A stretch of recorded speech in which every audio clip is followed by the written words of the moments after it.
let's see. And it should be engaging now. Okay.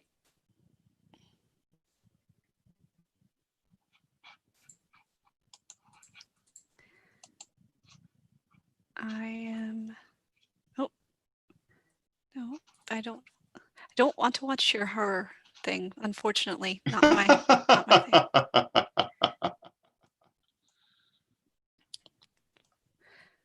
All right.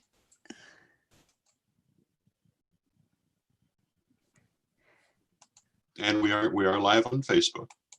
Okay, wonderful. I am having trouble. We may have a new YouTube link. Oh, we might. I don't know. I hope not. It says we are live again. It's Yes. my computer. Okay, it was my computer. Good. All right. So apparently we are a go. So, okay, welcome back, everyone.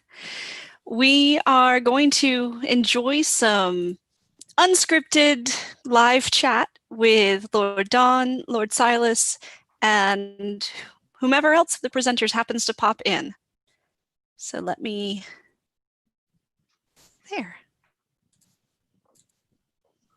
All right. How are you today, Lord Don? I'm very good, thank you. How are you?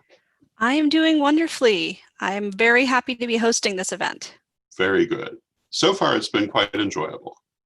Thank you. It was very interesting watching the vlogs and aging before my own eyes, but I can imagine that would be a little disconcerting, but yes, but they were appropriate.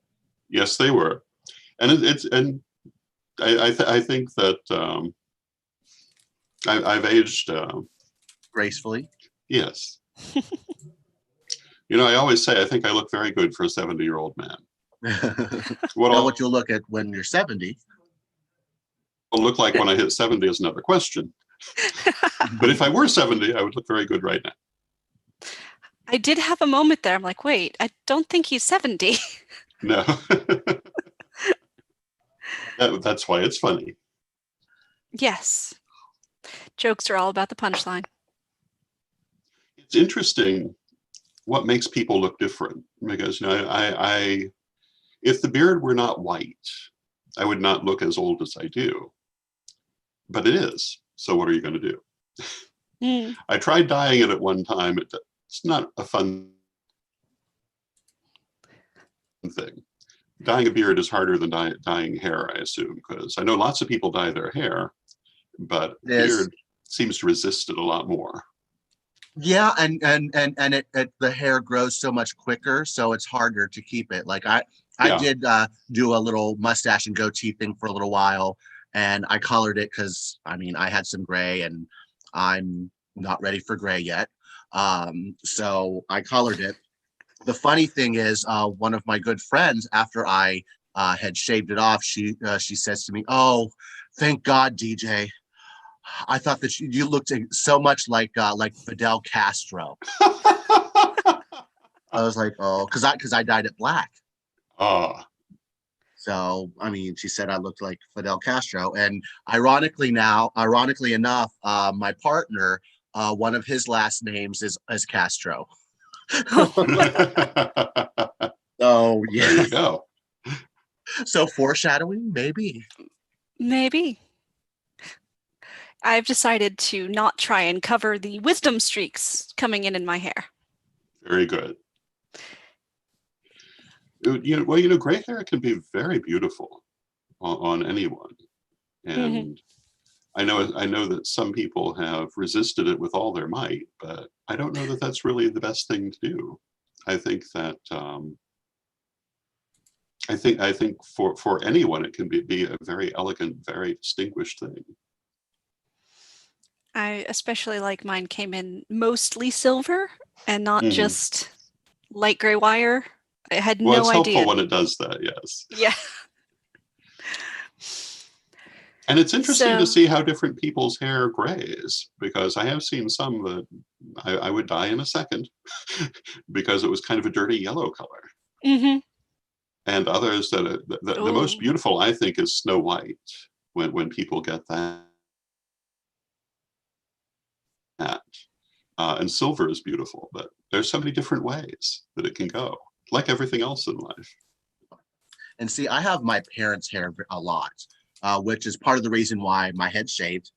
My hair is very, very, very fine, but also very, very thin. My dad, he's 66 years old, and he has a full head of hair, but also you can see his scalp because the hair is so thin. And I mean, it's getting more and more white as the years go by. It's taking over more and more.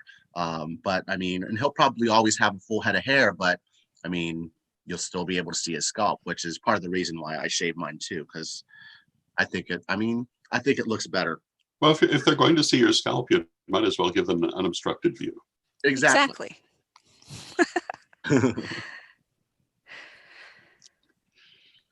I've been very fortunate with hair. Both of my parents had nice hair, but my mother's hair was so thick you could not get a comb through it unless she had it thinned out, which she did constantly. And I've been pleased that my hair is not that thick.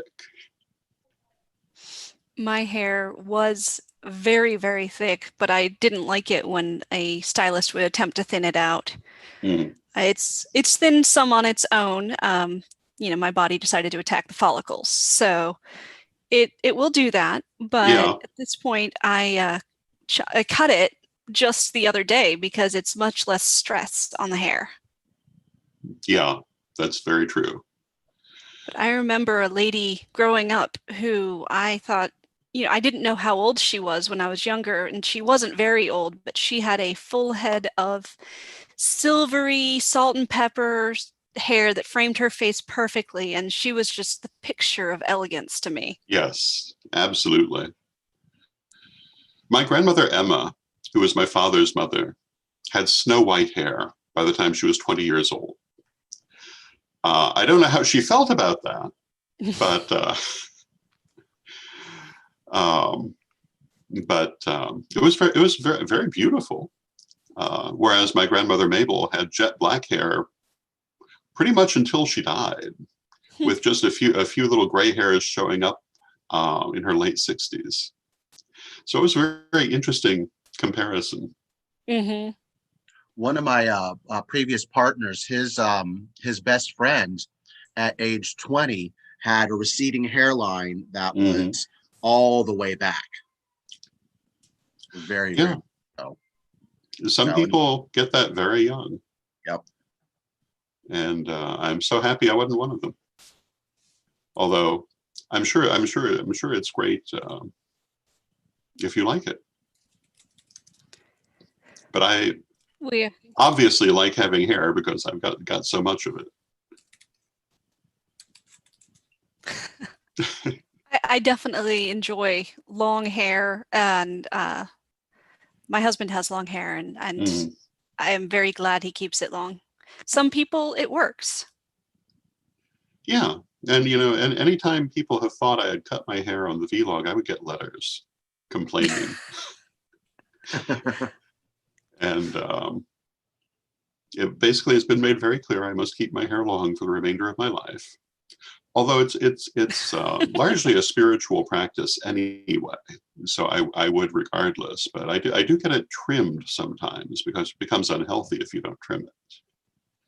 Years ago, when I went to the United Kingdom for illustration, I went to an overly enthusiastic stylist who trimmed it more than I actually had meant for it to be trimmed, and my vlog following lost its mind. Because the hair was gone. I guess I got what I asked for because I asked for collar length, but I was thinking of the bottom of the collar, not the top. Oh, wow. What are you going to do? That almost reminds me of the one little scene. I remember a time. This is one of those things about this technology. We end up accidentally talking over each other because there's just a little bit of a lag. Yeah. And So I always end up saying, I'm so sorry, I didn't mean to speak over you, as I speak over you to apologize. Right. Well, that's why one of the things I'm hoping to, well, I'm going to talk in my speech later, but we're hoping to get VPNs. I'm looking to move the entire communication system over to a virtual private network, and that'll take out a lot of the lag. We're using public networks. That's part of the problem. But we've come so far this year, so. We truly have.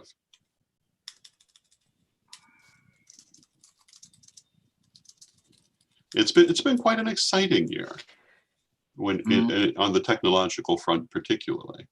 Yep. Yeah, I was talking to someone the other day and explaining that, for a lot of people, this year has been about being slowed down and shut away and so forth. For us, it's sped everything up in terms of activities and technological developments. We haven't moved this fast in a long time. But we were ready for it. But we were thinking we were going to advance more slowly, and Spirit just said, "No, it's now." Put that puppy on. It's time. Yeah, put that puppy on camera. Well, last year, there were people, literally last year, I was talking to Don. I was coming back. I was going back to Chicago for a little Thanksgiving. And I had already made the decision that basically, no matter what everybody said, I was going to drag some of these festivals online. That was my goal. And they were fighting me tooth and nail a year ago. The very festivals, a lot of them I helped out. But more so than that, all said, no, we would never be on the internet. And then turn around. And I think what really set it apart was that first Corellian illustration. The beauty of that, the strength of that first Corellian illustration. 38, 39, 40 participants, 8, 9 countries. I think that really set the tone of the quarantine Zoom for at least the Corellians. And I think for a lot more than that. I would have to agree.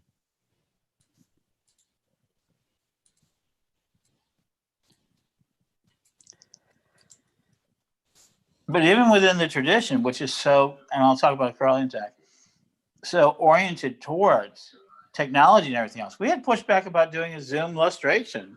And both of those went very well this year. Yes, indeed.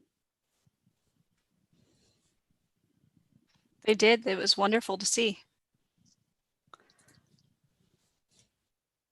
People often resist moving forward, but we end up going forward anyway. It's not something we can really stop. So we might as well embrace it. Yep. And enjoy it. And I'm all for the more technology we can develop and use, because in my mind, it's no different than anything else. It's a tool like any other tool.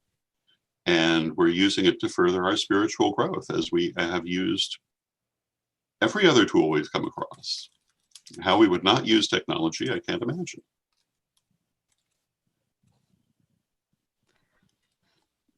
Now that we have it, it will be wonderful to enable people who can't make it to the event for whatever reason. It's true. Agreed. And in a tradition such as ours, as Lord Silas was saying, which is everywhere around the globe, people can't get to that one global illustration physically in many cases, but now they can attend online. I mean, we've been broadcasting them for years, but not in such an interactive manner. And it's wonderful. We had people from Central and South America, from Europe, from Asia, all in one ceremony, and from Africa. It was wonderful. And I hope we can continue and expand the number of countries that people are taking part from. Yeah, I was definitely Absolutely. blessed. Definitely blessed when I did the Spanish illustration. And in the ceremony, we had people representing at least 5 different countries. And that was just definitely a blessing. It's wonderful. Absolutely. Definitely physical borders don't really exist very much anymore. That's true. And if you're watching this and you would like to see either of those ceremonies, you can find them at magictv.com or corellian.com. under adventures. And so let me go ahead and offer this real quick because so Lady Amanda here, Hacker, is actually trying to Not become. quite yet. Not quite yet. I'm being premature. I always am. So if there's any symbol in the Correllian tradition with me, it's my hand in your bag pushing people forward. I think if anyone were to draw a symbol, it'd be like, where's Ed's hand? Oh, in the middle of my back pushing us forward. So he told me that the other day. Like, okay. But I do think she brought us forward to a place that I'm not familiar. I know it. I'm learning it. I believe in being an operator. And she's doing Discord. So this is, for the first one of these, that's in conjunction with Discord as well as Facebook and the usual things. So even in this simple act, a year later, our own members are utilizing technology they've got. I don't think people understand how much technology. I'll share that when I do mine later today, but that's... Yes, indeed. Yes. Well, thank you very much. We are getting ready to start Lord Don's presentation, as it is 1:16. So the rest of us will mute, but this is Lord Don Lewis, High Corel, the first priest and chancellor of the Corellian nativist tradition of Wicca. Take it away. Hello, hello, everyone. This is Reverend Don Lewis coming to you from beautiful Florida, or actually rather frosty Florida at the moment by Floridian standards. And I'm going to talk about psychic development and personal development within the Corellian tradition. And if people have any difficulty hearing anything that I'm saying, feel free to ask me to repeat. But the reason I chose this subject is I think it's a particularly important subject. And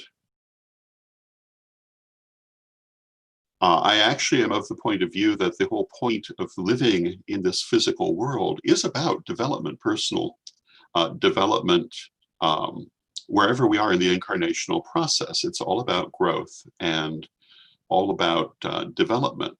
And so naturally, it only stands to reason that any spiritual path would be devoted to personal development. And although I've listed them separately, from a Corellian point of view, psychic development and personal development are not at all separate. They are the same thing. Under the same heading, but I wanted people to realize there was a diversity of things I was going to be talking about. So what I want to talk about is a little bit about the training and tools that we offer to develop these aspects of ourselves.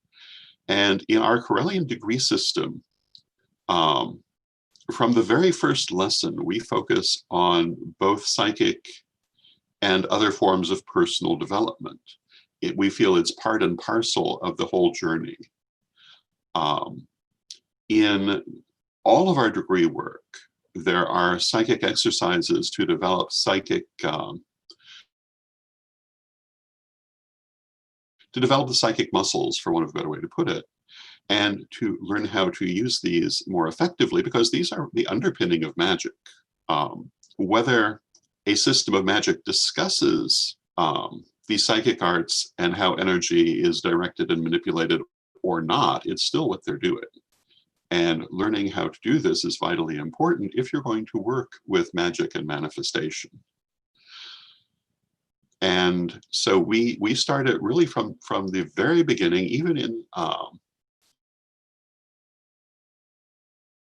Living the Wiccan Life, which is an outer court class rather than a clergy class. The psychic development is already being emphasized, and the psychic exercises that go with the degree lessons, although they're required for the degree lessons, are open to anyone, and anyone would benefit from them. They work with developing the chakras, the energy centers of the body. They work with developing clairvoyance, and I'm using the term clairvoyance in the broadest sense for any sort of psychic reception of messages, images, etc. Some people will divide it between, for example, clairvoyance, clairaudience, etc. I find that unnecessary. I just lump it all together. But there are ways to see, there are ways to hear, there are ways to simply know. And they all come from the same thing, which is developing the energy of the body. I'm working on my next book, which is Reverend Don's Book of Questions, and it talks about chakras a little bit because it's organized in chakra sections. And one of the things that I wanted to mention there that I'll mention here is that chakras are an ancient system. A lot of people will tell you that chakras are a Hindu system, but chakras have been used by Hindus, by Jains, by Buddhists, and by peoples influenced by them for thousands of years. It's a very wide school of thought, not just one narrow path.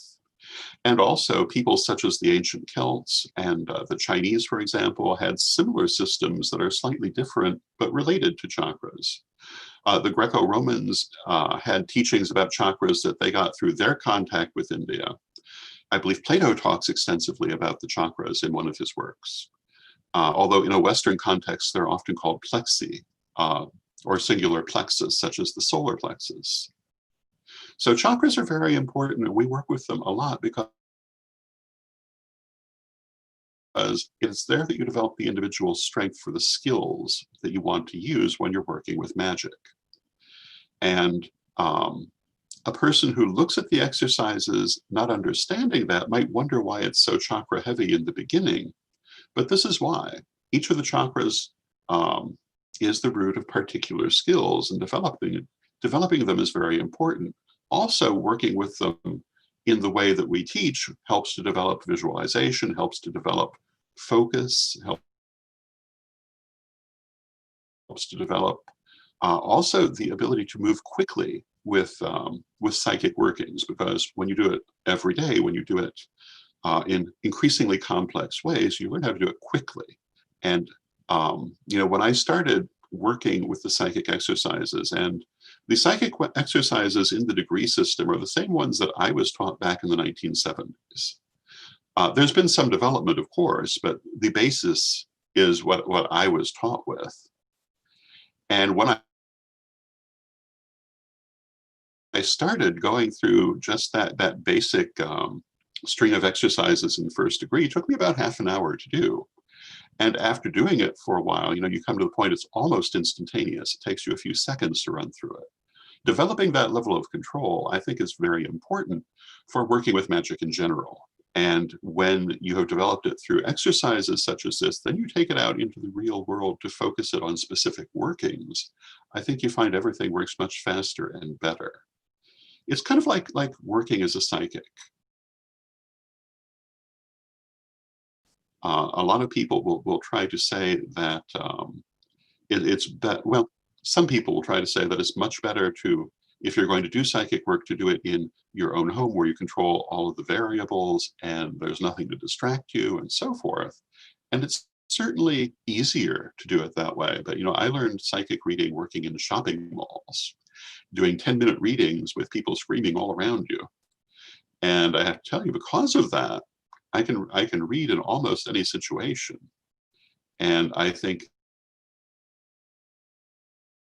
that when we talk about the psychic exercises that we include with the lessons, it's kind of the same thing. You learn how to use this ability in every situation. Things that would be difficult for someone who had not had that practice will be easier. And it also emphasizes psychic hygiene very strongly. And I cannot too strongly express why psychic hygiene is important. When your energy is not grounded, all kinds of bad things can happen from that. You may find yourself bouncing off the walls. You may find yourself constantly sleepy. You may find yourself reacting to things in nonsensical ways. Ungrounded energy can do a lot of things, can also lead to poltergeist experiences in certain situations. So grounding your energy, knowing how to do it and being able to do it, even when the energy is very strong, is very important. One of the things I often like to bring up are those paranormal ghost hunting shows where every other episode is a demon in the basement. And you look at the demon in the basement, and demons are a whole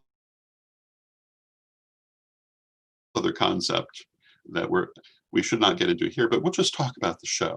And you look at their demon, and it's a poltergeist. And a poltergeist is just ungrounded energy. All they have to do is ground the energy, and instead they're going to all these extravagant things. When you learn how to work with energy, most everything becomes simple because there are certain principles it will follow. One of them is that if you ground the energy, you stop whatever is manifested, for good or bad. When you add energy, you increase the manifestation. And knowing how to do that, knowing how to direct the energy is very important. Knowing how to charge the energy for various purposes, very important. In my view, far more important than individual techniques of magic that you might use, because it's the underpinning of all of it. And so although we placed it within the lessons in a relatively low profile position, it really, I think, is much of what is important in them. One of the things I did in writing the lessons is that I did not hit people over the head with things, because I find that sometimes when you do that, you frighten them off. And on the subject of personal development, one of the most important aspects of personal development, in my opinion, is shadow work. And we include shadow work in the lessons from the first lesson of the first degree. But we do not use the word shadow work, because I think that when you use the word shadow work, particularly for someone who's only just beginning, it's like putting a stop sign in front of them, and it might tend to frighten them or frighten them away. Whereas if you introduce them to the technique, it's perfectly acceptable to them. So right there in the first lesson of first degree, we have a healing ritual bath. Now that's shadow work. If you read that lesson and you read that ritual bath, it's pure shadow work, but we never call it that. And because of that, people have begun their shadow work without the possibility of having been frightened by the term.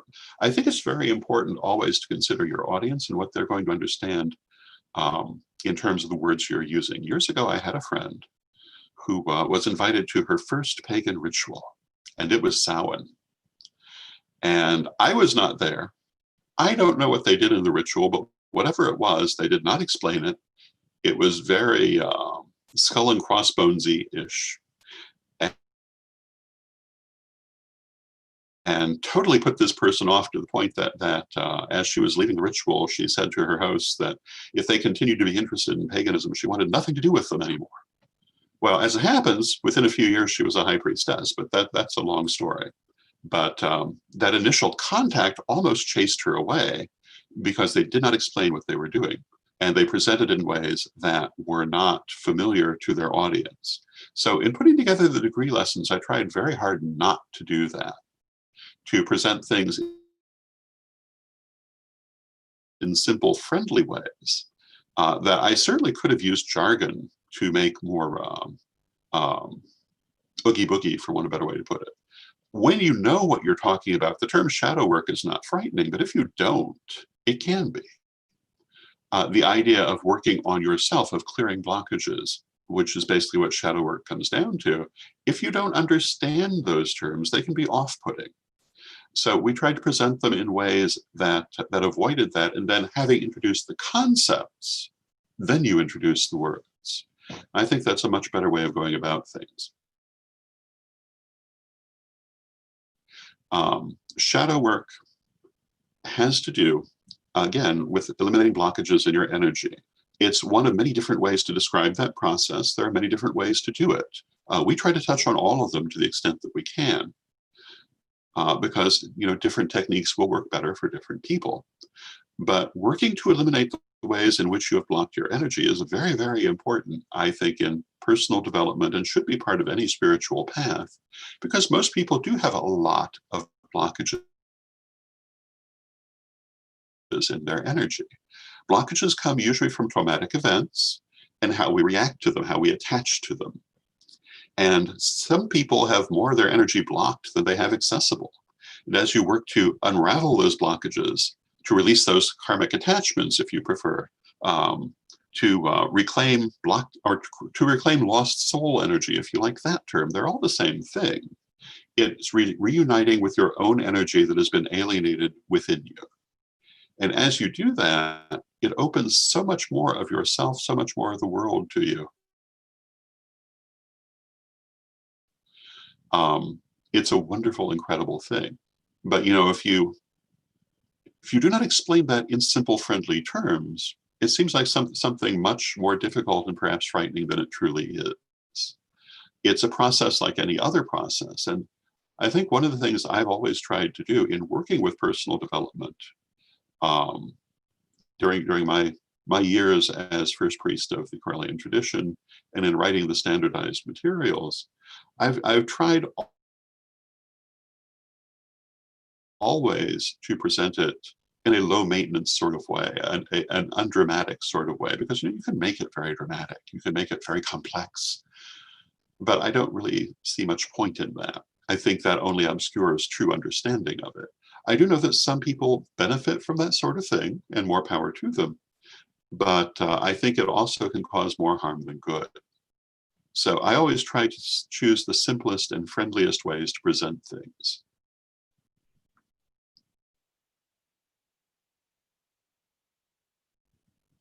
And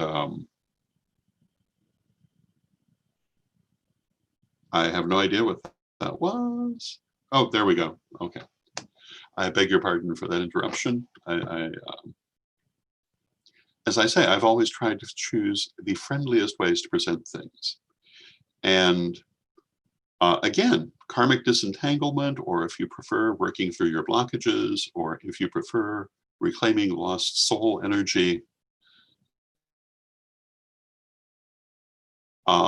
very, very important.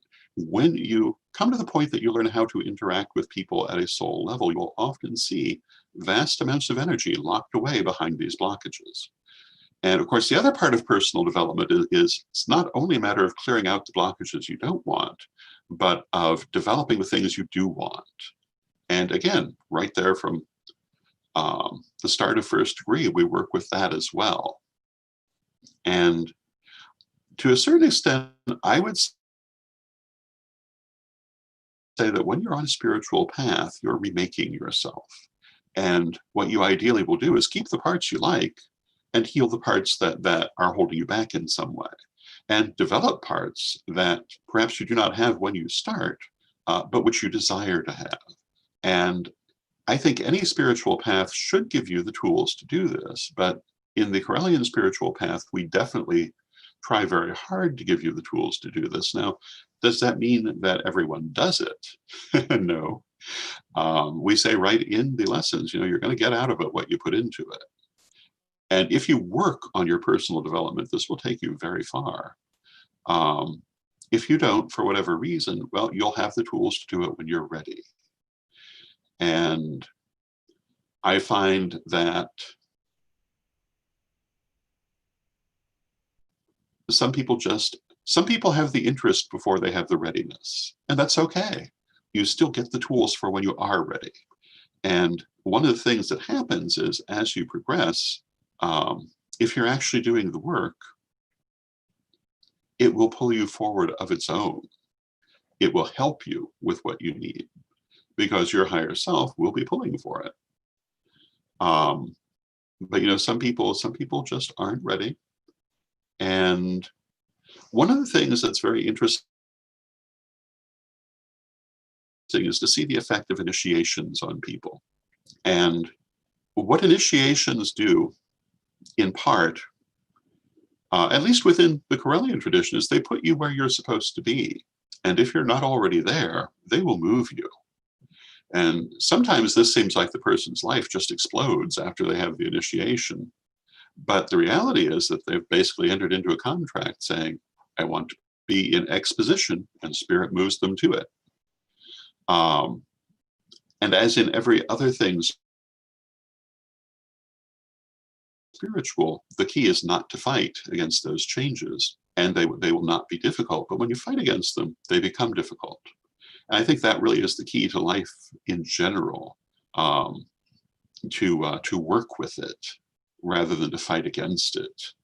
Makes it a much more pleasant experience.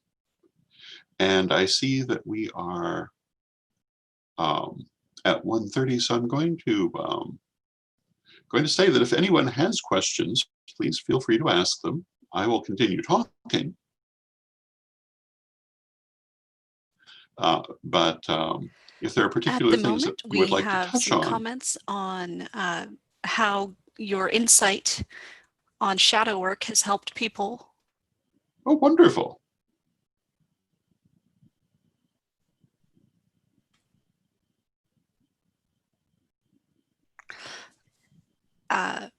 Because you're right, in my opinion, you're right. Shadow work sounds scary.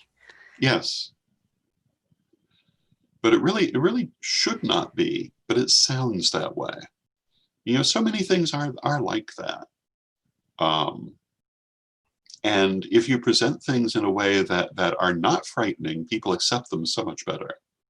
It's kind of like interfaith language, which I've talked about a number of times in the vlog.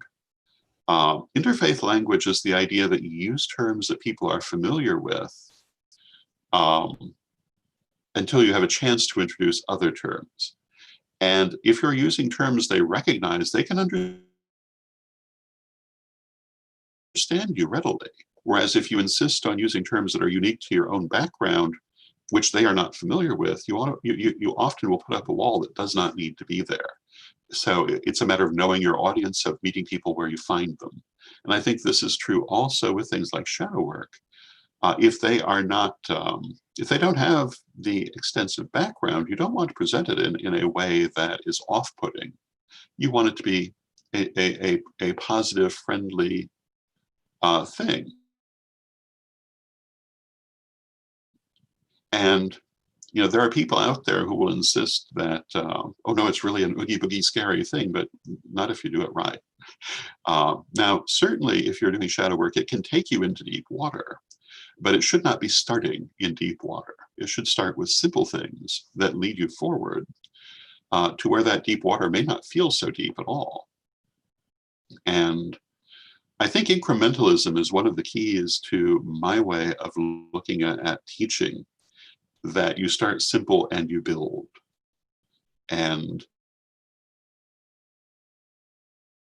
I think that's very important.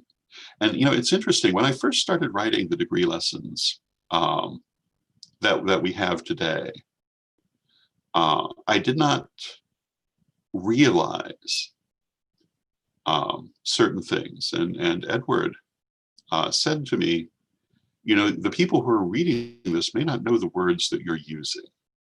You need to consider that. And I did. And I realized, you know, I was using a lot of words that someone without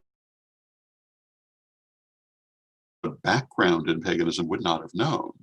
And that was putting a wall up that they might not care to climb over. And so I went back and I changed that.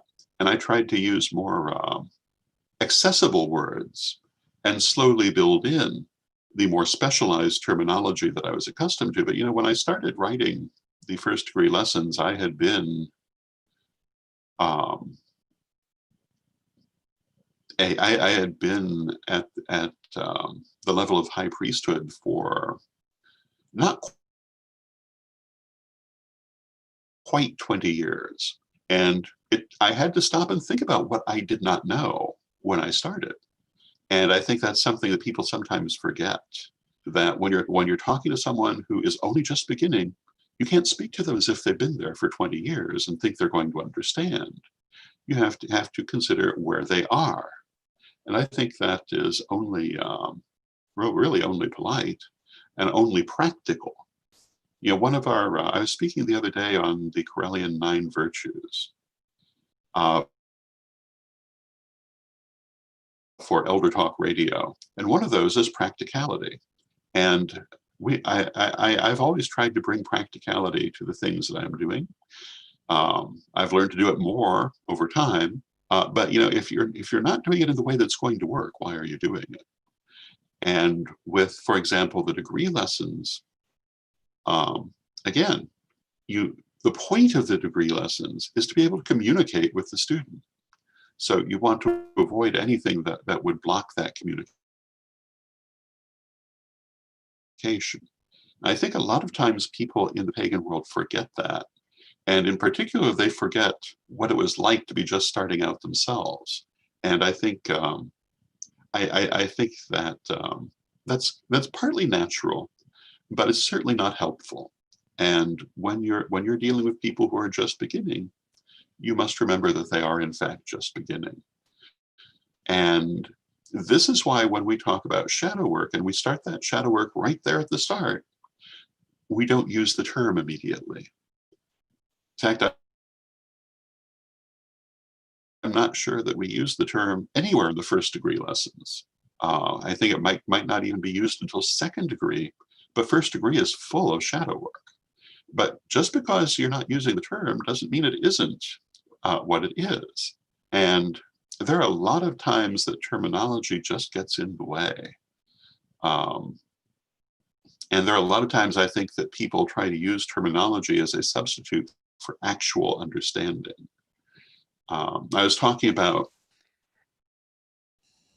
Speaking of, terms like actually, clairvoyance and clairaudience and clairsentience and, oh, very good. we have a question. Excellent. From Astrid Moongrove. She said she's been confused about the point of shadow work. I get becoming more self-aware and bringing light to yourself, but what is the overall goal of shadow work? Well, let us begin by explaining what the shadow is. The shadow are the parts of yourself that are blocked from your consciousness, that are blocked from your ability to use them effectively.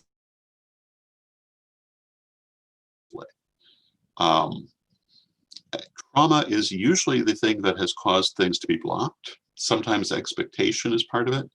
But the point of shadow work is to unleash the energy that is caught in those blockages, to have it return to yourself. One of the techniques I'm very fond of for shadow work is soul retrieval. And the way that soul retrieval is commonly presented might not immediately seem like the same thing as undoing energetic blockages, but it is exactly the same thing. Most people have alienated a certain part of their energy, and they've alienated it behind fear, behind trauma, and by working to overcome those traumas in various ways and to untie those knots, you release all of that energy back to you and become more whole. And this can have inestimable effects for a person. It can do a great deal to help the person not only to have more energy, to be more truly who they are, and to be able to achieve the things they desire to achieve. And it depends on the person, of course. Some people have more blocked energy than others. Some people have more blocked energy than not. You can usually tell them if you've been doing this work for a while. And no matter how long you do the work, shadow work remains important because it's only natural to have energetic blockages develop through life. But when you're on a spiritual path, you want to undo those as quickly as you can and not let them develop. One of the things I learned in doing this work is that you can tell the age of a blockage by the way the energy feels.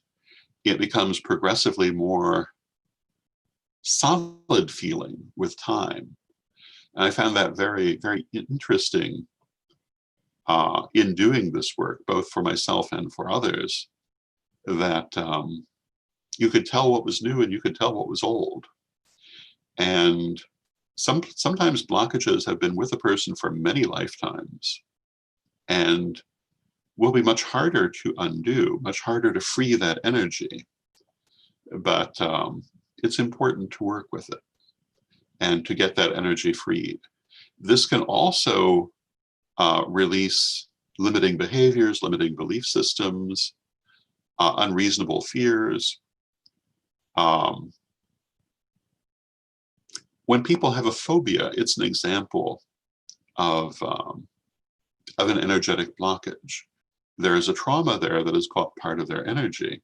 And if you unlock that blockage, you untie that blockage, you do the shadow work, very often that phobia will simply disappear. So there are a lot of reasons to do it, But the point of it is to be whole, and that people do not realize how much of themselves they have blocked off. Absolutely. We have a follow-up question of how is this different than clearing a blocked chakra? And you're not bombarding us with questions, Astrid. You're all good. It actually is not different. These are all different techniques for doing the same thing. But sometimes one technique will not serve for all purposes. When you do energy work to unblock a chakra, when you do soul retrieval to retrieve blocked energy in your soul, when you do any form of shadow work, you're really working on the same thing, which is making your energy flow properly. And there are many techniques for it. And some people will be better with one than another. And sometimes the particular blockage will respond better to one than to another. When you work to clear a blockage in a chakra, you are in fact doing shadow work. So I would say it's not different. It's just a particular technique. Does her presentation on which school?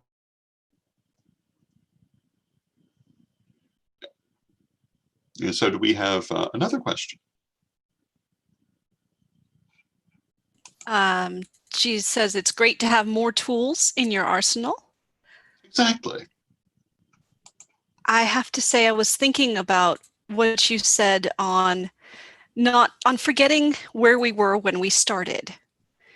I remember when I got my first student, I was thinking about, I found myself going, wow, they really talk a lot. and then I realized that, first of all, that meant they were open and felt safe to talk and stream of consciousness with me. Mm-hmm. And then I remembered exactly how patient Lady Steph was with me when I was 18 and joining the tradition, and that this was just how it was, and that I should honor and let them talk. Mm-hmm. Exactly. And I find when you take that approach, it makes everything so much easier, and certainly is better for the student. Now, of course, there may be times that they shouldn't talk, but you point that out when it occurs. Like in the middle of ritual, you don't want to hear about the latest hairstyling session, but that's beside the point. That's something you learn.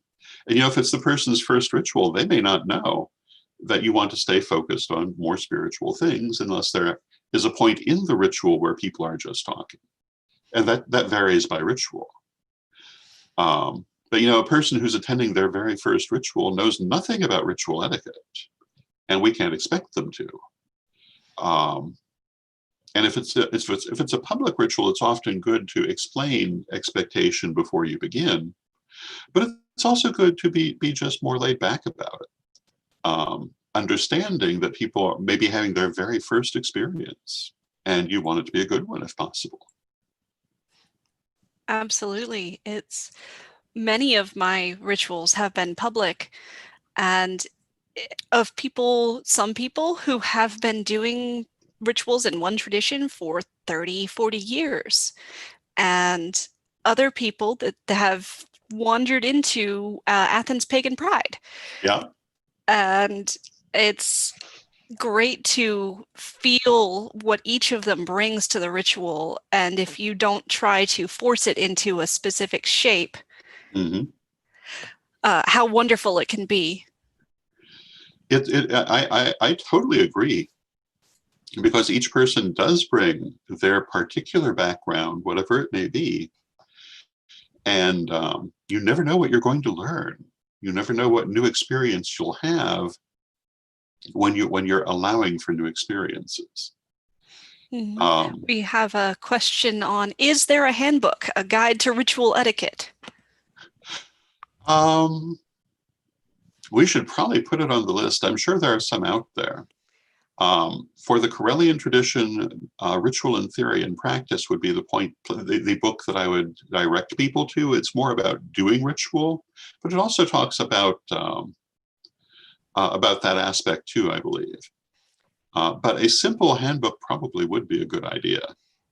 Absolutely. Just some basics that may apply to multiple types of circles. I've been to some that had a strict 2-page handout ahead of time. And I've been to some that had, 3 or 4 guidelines. Please don't speak over whoever's leading the ritual, things like that. Please don't set yourself on fire, if at all possible. I don't Sometimes know anyone who does that. sleeves,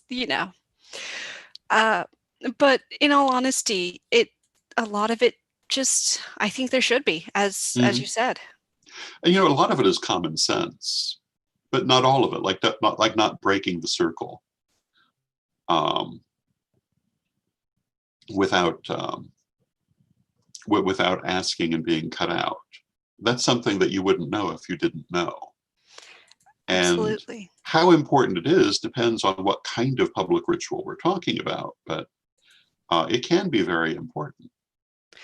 So yes, it's good to have simple instructions, I think, presented in a friendly way. Exactly. I tend to believe that children under a certain age, and that age varies, I think, by the child. Yes. They run through a circle. There's very little to stop them anyway. And animals as well. Oh yes, and animals love to run in. Yes. And I've never been bothered by either of those. I'm not really all that bothered. If you're doing a public ritual in a public place, someone may wander through your circle. And you just take that in stride, in my opinion, of anything else. And what you do, because the reason that you don't want people breaking the circle is that it disturbs the energy. But when you know how to use energy, you just strengthen it again. It's not that hard. And it certainly doesn't destroy your circle. It's just if you have a lot of it, it does tend to disrupt the energy. But if you build it back, you should be fine. I've seen Serendipity community who they are near me physically. I participated in quite a few of their rituals, and they use a heart-to-heart casting so that the circle is connected to the people. And as frequently, their rituals involve multiple locations on their property. And that way you can be part of it no matter what, or if it's a 4 or 5 hour ritual, if you have to use the facilities, you're still part of the circle. Exactly. I've known a lot of people who will cast their circle also if the ritual is occurring, for example, on temple grounds or household grounds, they'll put it around the entire property line. So that there's no danger of people within the home breaking it or what have you. So there are a lot of ways to adjust to that. But it's also important to remember that in the end, it's energy. And if you feel it's being disrupted, you just re-strengthen it. It's not, I think people sometimes overreact to things like that. So my attitude in that, as in so many other things, is fairly laid back. I think that I think that the pleasure of life is directly related to the extent to which you don't sweat the small stuff. And having your circle be fulfilling its purpose is not small. That's a big thing. But the techniques to keep it doing that are simple. There's no need to make them complex. We were talking earlier about shadow work and that people sometimes make it frightening or too complex. There's not a need. All of this, in my opinion, should be as simple and as friendly as you can make it, because it's to anyone's benefit. And, not everyone is ready for everything that the path has to offer at the moment that they encounter it. And that's not really an issue. Again, if they're not ready at that time, they'll have the tools for when they are. And that's good. I do find that sometimes I find sometimes people really are ready, but they're just not ready to do it if you follow. But that's on them. And when they find that they do want to do it, they will. So I don't worry too much about it, unless they're gumming up the works somewhere. It's been mentioned in chat of the cosmic clue by 4 or the divine clue by 4. Yes. That sometimes deity will flood your house. Yeah. Deity will move you to where you need to be. I mentioned this in reference to initiation earlier, and there's something that's often considered the second degree effect, that when a person gets a second degree initiation, often things in their life will kind of explode. But that can also be first or third. It can happen anywhere. But it has to do with whether they're willing to be moved to where they are supposed to be. And the more you resist it, the harder it's going to seem. And often, by the time you get there, you should have already made the changes. I can think of one third degree initiate. I'm not going to say who, but within, I want to say it was just 24 hours of the third degree initiation, they had lost their romantic relationship, their job, and their home. And that initiation totally moved them to a different place, and they ended up right in the witch school headquarters. Oh, wow. Which is obviously where spirit wanted them to be. And all of those other things worked out over time. But the spirit picked them up and put them down where it wanted them, which is also, of course, where their higher self wanted to be, or it wouldn't work, because it's always an interaction that way. I may have experienced several similar things after my first and second degree initiations, but I feel that really it has been for the best. It for always my highest is. good. It's just sometimes you wish it maybe were A not little all at gentler. once. Yeah. But I tend to feel that things are what they need to be in this context. And when the dust settles, it's always better than it was in the first place. When we're talking about the kind of changes initiation makes in your life. Mm-hmm. Do you have any closing statement you'd like to give us before I plug the next vendor and we invite Lady Lori and everyone else back to chat with us? I think I do. And I think what I want to say is that if you are on this path as a student and your teacher is making it a big oogie boogie scary thing, you probably might want to look for another teacher, because it shouldn't be that way. And if you're a teacher and you're working with students, you want to remember how they're receiving what you're offering. And it should be in language they can understand. It should be with respect for them, as you expect respect from them. Respect is a two-way street. It should be in a way that is simple and friendly and addresses the issues, not the stage dressing. I think sometimes people get too wrapped up in the stage dressing and forget the actual issues that they're trying to convey. Terminology is one of those aspects of stage dressing. And I talked earlier about how it's important to use accessible terminology. Maybe not as much fun, but important. And I think that is probably one of the more important things that I can say about this. And the other is that self-development, personal growth are part of any spiritual path, but are very strongly accented in this Corellian path. And with that, I will thank people for their attention, and we can move forward. Thank you so much for spending your time with us, sharing your time with us. It's my pleasure. And we are coming up on 2 o'clock. First, I want to remind everyone that there is a vendor treasure raffle. You have to hunt down the magic words in order to turn in all 6, or the spell will fail.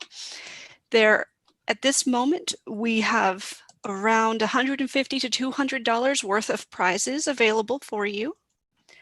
And this is an incredible opportunity to experience and learn more about a vendor that you may not have known. So if you take a moment to talk with each of them, they will give you their magic word. Coming up, we have Lady Lori Denman, who is the Dean of Witch School and the Dean of Mentors at Witch School. And she is going to be speaking at 2:15, but we are inviting her and our other presenters who are online to go ahead and unmute and chat with us. Good afternoon. Good afternoon, Lady Lori. How are you? I'm fabulous. Fabulous. Hello. So, welcome back, Lord Silas.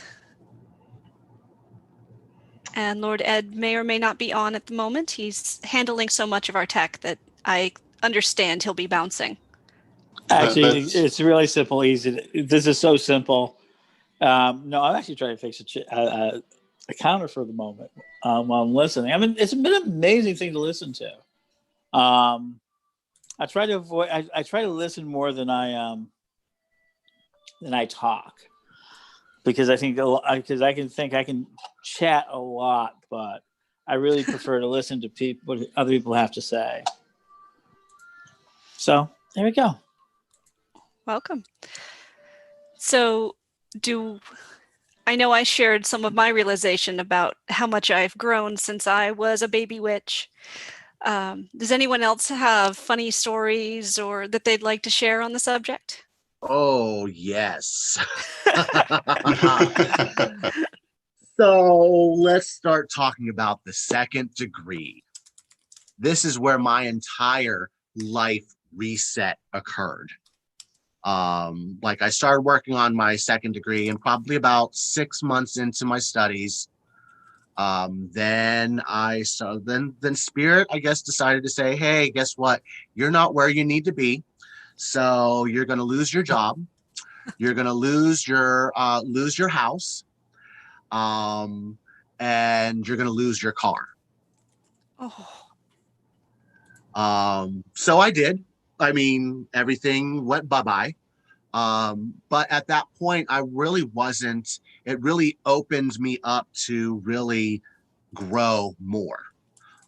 Because the job that I was at, I had been trying to get back to school for a long time, but the job that I was at was not conducive of that.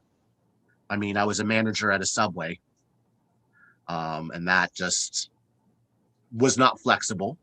Especially when the classes were that I was going to need to take. So really, like I said, I mean, I lost everything. And then about 6 months after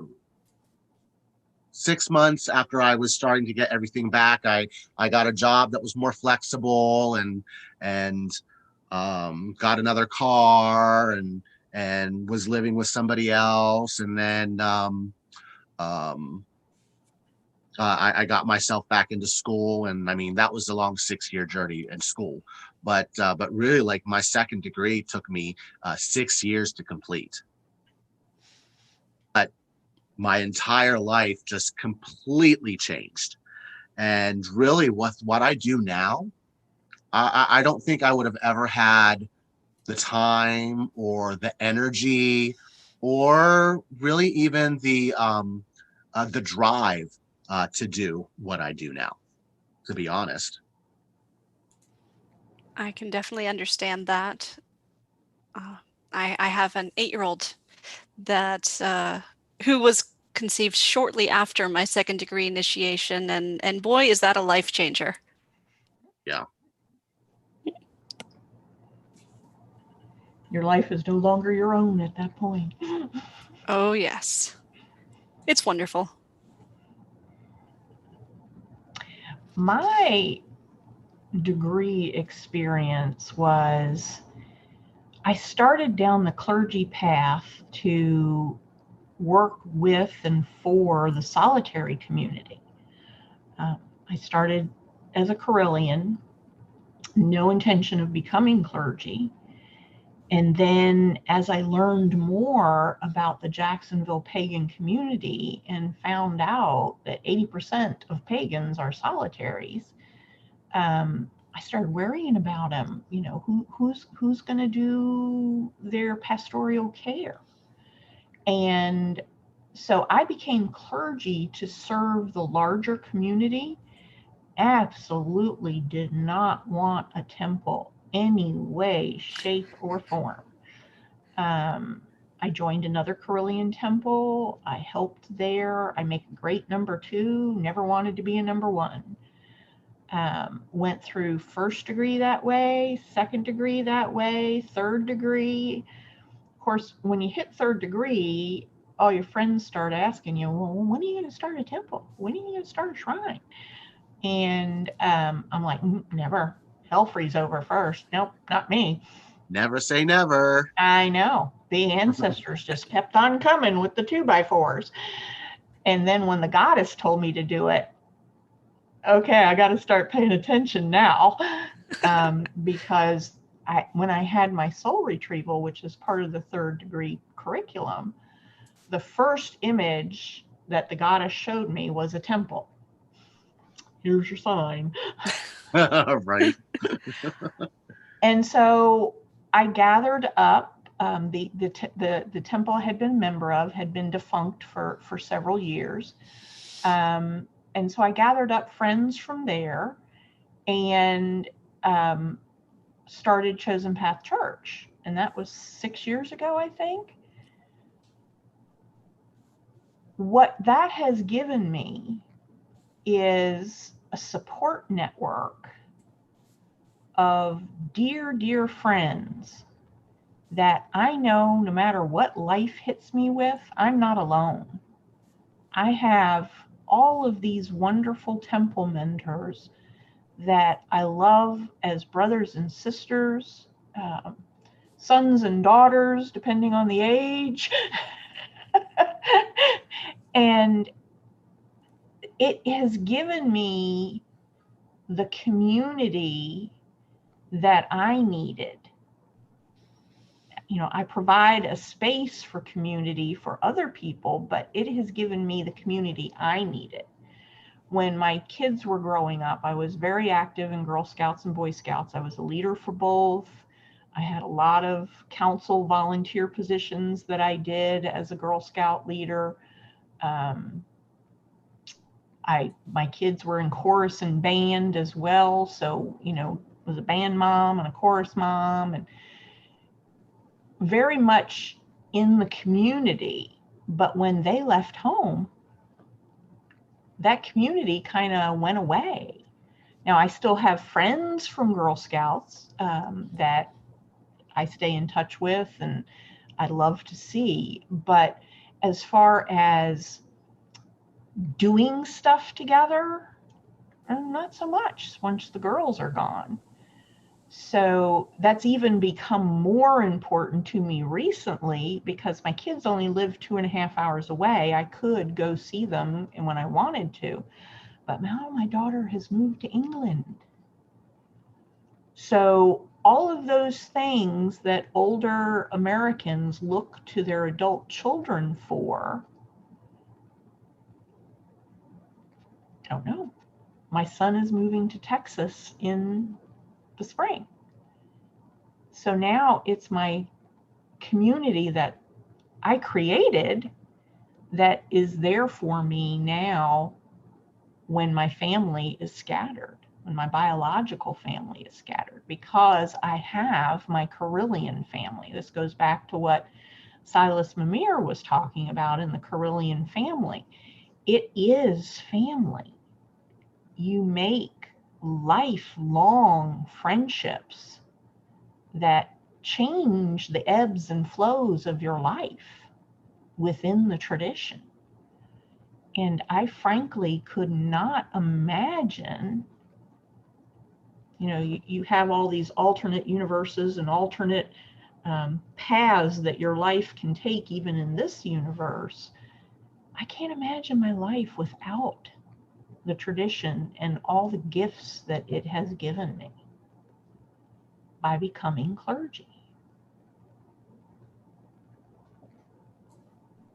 Absolutely. I mean, following the path that our higher selves and deity have set out for us is so empowering. Mm-hmm. Mm-hmm. Yep, it is.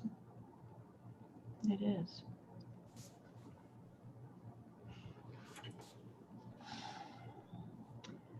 I did have another reaction to one of the tradition's teachings. We do what is called a crown chakra attunement. And it is an attunement that came to us from the ancestors that kind of clears out all the junk in the chakra. Now, you've heard of chakra balancing and that kind of stuff. This is not that. This is more towards the concept of pranic healing, where you pull out the energetic cords that are causing the body harm. And this is for the crown chakra. You're pulling out all the debris that builds up over time to allow the crown chakra to function at its maximum potential. It increases the ability of manifestation exponentially. And when I got my crown chakra attunement, my eyesight actually changed. I went into it was almost like looking at a 3D movie. Everything was kind of exaggerated and had its own aura about it. And it lasted for several days before my eyesight reverted to normal. So it was kind of like, okay, what's going on here? And I mentioned it to Lord Don, and he had never heard of anybody having that particular reaction, that there had been other attunement results. And I found that very, very dynamic. Once you have a crown chakra attunement, you can do a crown chakra attunement. And just about everyone in Chosen Path Church has had it. And we have become very, very known within the tradition and within the local community as manifestors. When we bring a manifestation into a ritual and put all of our energies into it, you can take it to the bank. It really, really has changed the magnitude of energy work and magic that the congregation can accomplish as a team. Wow, that's really powerful. That's wonderful. Mm-hmm. And this is Gatsby. Hey, kitty. Is he my boy? Mm-hmm. Hello, Catsby. This is my boy, kitty. Well, it is officially a Zoom call. Mm-hmm. Yeah. And over my shoulder is my live pug, unlike Lord Don's stuffed pug. Sunny is on the bed. They're both equally active, however. Yeah. This is true. I figured the chair was just crying out for a pug. It is. It is. My Isis kitty is downstairs, probably meowing at everyone who's down there to give her more food. Now, he does this 4 or 5 times a day. whether I'm on a business call or a Zoom call, or I am his rubbing on post. Yeah. Well, if you are ready, Lady Lori, we are about 30 seconds out from quarter after. Okay. And we would love to have you begin when you're good. Okay, let me get my witch school up.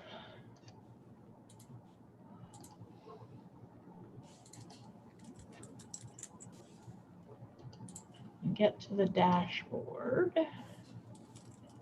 Log out here. Okay, and I will share my screen. How's that? Can you see Looks the witch good. school page? Okay. Now, when I share my screen like that, they can't see me, right? Correct. We will be seeing what you share. Okay, so I'll start with me and then I'll share. Okay. All right. Time to get down, sir. It does show a small picture, a very small picture of you, Okay. but the bulk of it is the screen. Okay. All righty. So let me know when we're ready to start, Mandy. We are ready. Take it away. I'd like to welcome everyone to the Solstice Market. This is a third degree project of Reverend Amanda Haecker, and she is doing a fabulous job. Fabulous job. One of the requirements of third degree with the Correllian tradition is to put on a public event representing the tradition. And in these days of COVID, she's been very, very innovative in how she is approaching the project. And I, as her mentor, I'm very, very proud, very proud.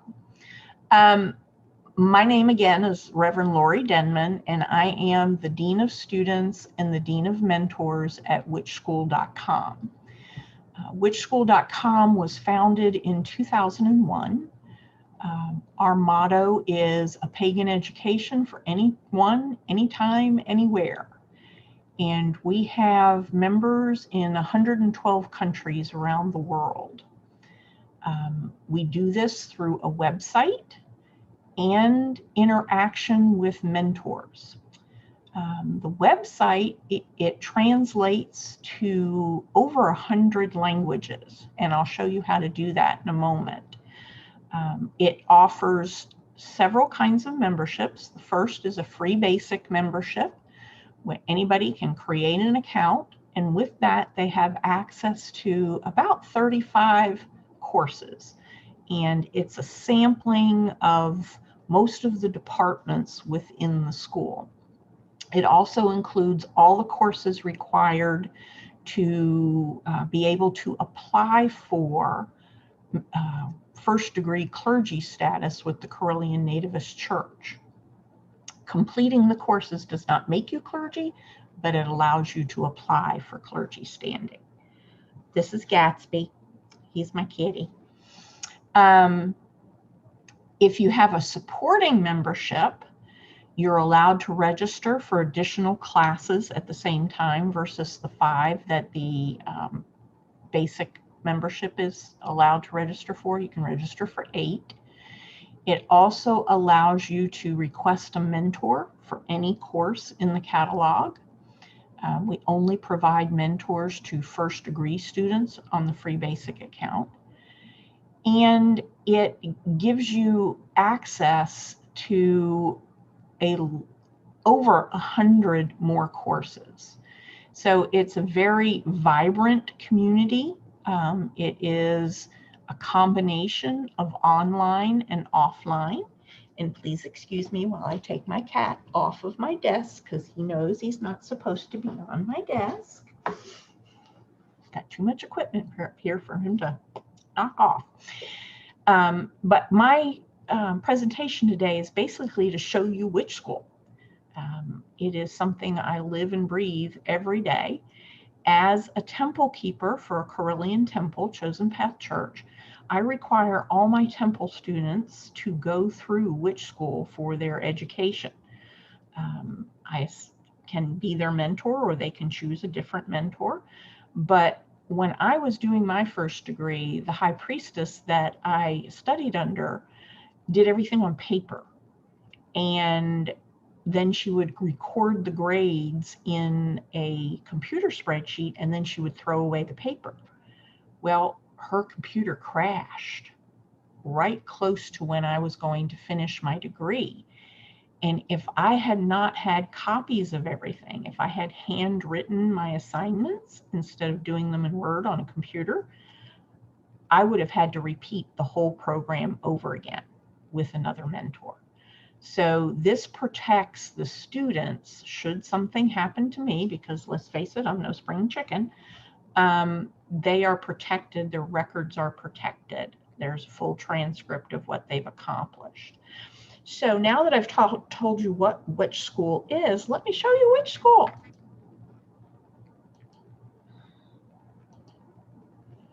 You can access Which School by going to whichschool.com.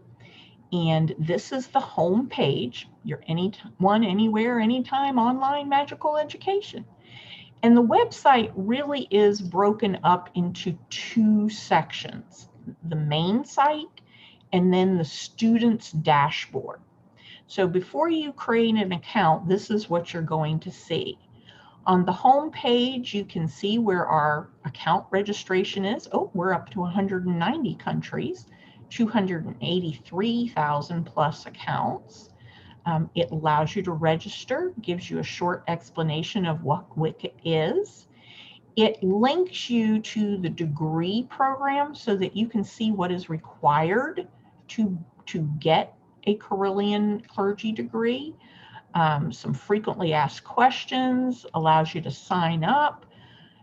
Every day the videos are changed. So you will see different videos here scrolling along. Lord Don has produced over 3,000 videos with himself and through his team at Magic TV. Lord Ed Carell is very, very busy with that as well over these last 20 years. You'll see the latest crystal web ritual. I am the keeper of the web for the crystal web order, and you'll learn more about orders later today with Lord Phoenix's presentation. So this is kind of our home page. From here, you can get information on how to teach at which school. You can see an event calendar. You can go over to the Daily Spell, which Lord Silas mentioned. It is our social site where you can blog and join groups. Terms of service, sponsor, frequently asked questions, and staff. At the top, you'll see an about that explains the school. You'll go to our course catalog, create your subscription, contact support, or log in. To become a student, you can just click this and it will take you to the student registration. You can set up an alias if you have a magical name or you're in a situation where your safety is at jeopardy. You can create an alias that can be used. And when you register, the next thing that you'll go to will be the subscription page that kind of talks you through the benefits of each of the two types. We have allow our free basic students to have a 3-day trial once they set up their account. So if you're thinking about which school, but you got a busy couple of days coming up, you might want to wait so that you can really maximize the benefit of that 3-day trial to see everything there is at which school. Supporting memberships. You can get 8 classes at a time, as I mentioned. You have access to the mentors. We can train you all the way through 3rd degree. Only 1st degree is available for free basic. There's an extensive library of open source PDFs at which school. So you can, there's over 1,000 pages, I think, of information there. We have 3 different budgets for Supporting memberships, they start at $20 a month and go down in price based on the length of your subscription. These prices are at least a third below other online schools. There are many, many opportunities to learn about pagan paths and about witchcraft on the internet these days. We were the first. So be careful where you go, because a lot of them are backed by people that have nothing to do with either paganism or witchcraft. They are simply cashing in on people taking a good look at Wicca and witchcraft to empower their lives. There are other very reputable online schools. However, we are much more competitively priced than they are. So give us a look and pick the option that fits your budget. So once you create an account, you can log in. And what you're going to see on my screen is a little bit different once we get over to the dashboard, because I am an administrator here at Witch School, but I'll point out what you can be looking for. So we have all of the free basic courses in one catalog. And each course has a little blurb about what it is. And you can either mark it with a heart, and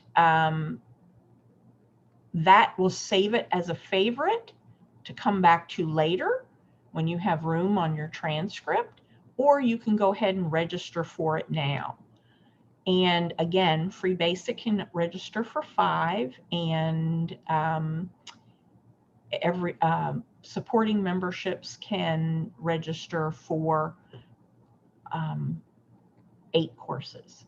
There is a language drop down, and you can pick what language you want to see which school in. And there's over 100 of them. And you also have that on the dashboard as well. We'll get over there in a few minutes. And then we have another catalog for supporting memberships. So supporting memberships can pick from either catalog that they can do.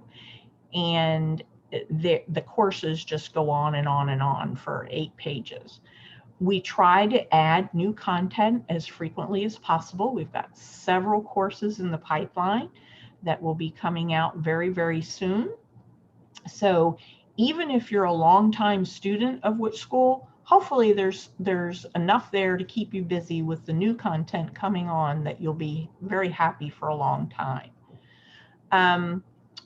Going to go back to the home page and show you the staff page. These are not all of the people on staff for Witch School. These are only the people that are comfortable with being public about it. Everyone at Witch School is a volunteer. Everyone. So when you look at these bios, you will see that they are very, very busy people, even outside of Witch School. We have everyone from first degrees to archpriesthood who are mentors at Witch School. These are lovely, lovely people who have taken the class that they are mentoring for, which is the first investment of their time. The second is we require all of our mentors to go through a 7-chapter training program that they can do self-paced that teaches them how to mentor. Because just because you know something doesn't mean you can effectively communicate it to someone else. So this course prepares them to be a mentor. It teaches them how to interact with students professionally, how to help students when they need help with the site, how to grade offline work. It's got a lot of different topics, but these people are all highly trained to be mentors. If you need a mentor for a class, the first thing that you should do is come here and kind of just take a look through and see if you click with someone. Maybe they've listed a hobby that you participate in. Maybe they have written a book that you have connected with. But look through here, and if you find someone that you like, go ahead and click the button in the course to request a mentor. If you're undecided, you can always message support@whichschool.com, or the preferable one would be mentorsupport@whichschool.com, and a mentor can be assigned to you. If it's helpful if you give us a little bit what you're looking for in a mentor. When you click dashboard, you're actually taken to the second part of the site, and there's two very important things here. One is that there are scrolling announcements across the top of the screen, and spend some time the first day you're on the site looking at these, reading these, clicking any links that are in them that will teach you how to actually find stuff on the site, how to see your courses, Facebook groups that you can join, all the information you need to be effective at pursuing the reason why you came here. And many people come here for many different reasons. Some want to learn about a variety of pagan paths. Some want to become clergy in one or more of those pagan paths. Some of them want to just learn magic. So it really depends on why you came here as to where you will start. I think that's the most common question I get is, okay, how do I I'm interested in Wicca, how do I get started? And I'll show you a little bit available in that in a moment, but go through this and really take a look at it. You'll notice the first thing it does is give you the catalog page. And if you are starting with Wicca, there's two classes that I highly recommend. Even if you are not studying for clergy, I highly recommend Carillion Wicca First Degree. It is what I describe as Wicca 101 from a Carillion point of view.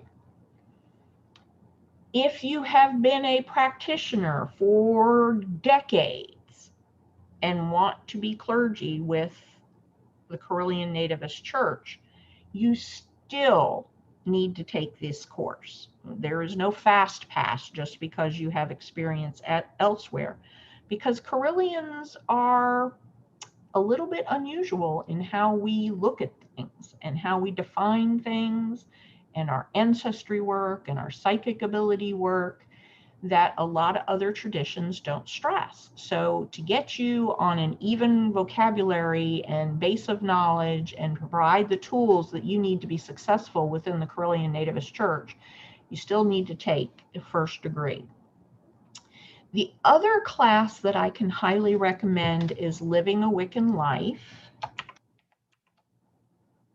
And I'll search for that.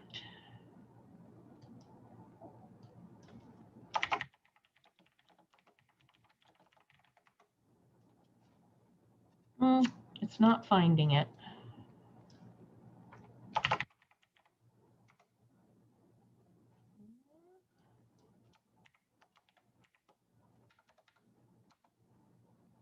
Well, I'm sorry, it's not finding it, so we'll get out of that. But it is a free basic course, and it is a 48-week course that allows you to incorporate Wicca into every facet of your life. Oh, I know why it's not on right now. We're editing it. That's why it's not finding it. That was my fault. but it is being edited right now. So that is another great place to start. You'll notice here that we have the Temple of Isis priesthood. That is an Egyptian pantheon priesthood. That is a temple that is part of the Carillion tradition, but it's a totally different pantheon focus. So it has a separate priesthood. You can see things that are on your wish list, and then you can look at your courses. So when you go to My Courses, you see your current courses. So these are the 6 classes that I'm currently registered for. And then to access those classes, you just hit the little action wheel, and you can say view, look at my transcript, withdraw from the course, or give feedback on the course. So let me show you what that course looks like. When you open up a course, you have an overview, a lesson, and a test tab. You can request a mentor, and then it gives you some basic information. This course has 13 lessons and 13 tests. It gives you the overview, and this is an examination of world religions from a pagan perspective. And then I have lessons. So each one of these is a separate link. So I can start a lesson. Now you'll notice not everything says start a lesson. It says not available. Within our curriculum, when we have an author write a class, they tell us how long they want to wait before the next lesson opens. So you have a built-in delay factor, and this allows you time to absorb the material, explore in the library to see if there's anything else related to this that you might investigate, and to put into practice the exercises that are part of many of our lessons. So don't be freaked out when it says not available. It just means the timer hasn't run out yet. So I can go ahead and I can start a lesson. And this tells me that this lesson has 3 pages. And this one is the overview, and then there's an introduction, and I can maneuver between each one. But this class, Comparative Religion, in the overview, go to page 1. This shows you all the world religions that are examined in this comparative religion class. So it gives you exposure to quite a few religions around the world. So that's how you take a class. So let me go back to the dashboard. If I want, say I'm studying for my final exam on a class that I previously completed. For instance, each of our degree final exams are comprehensive of all of the classes within that degree, but also the previous degrees.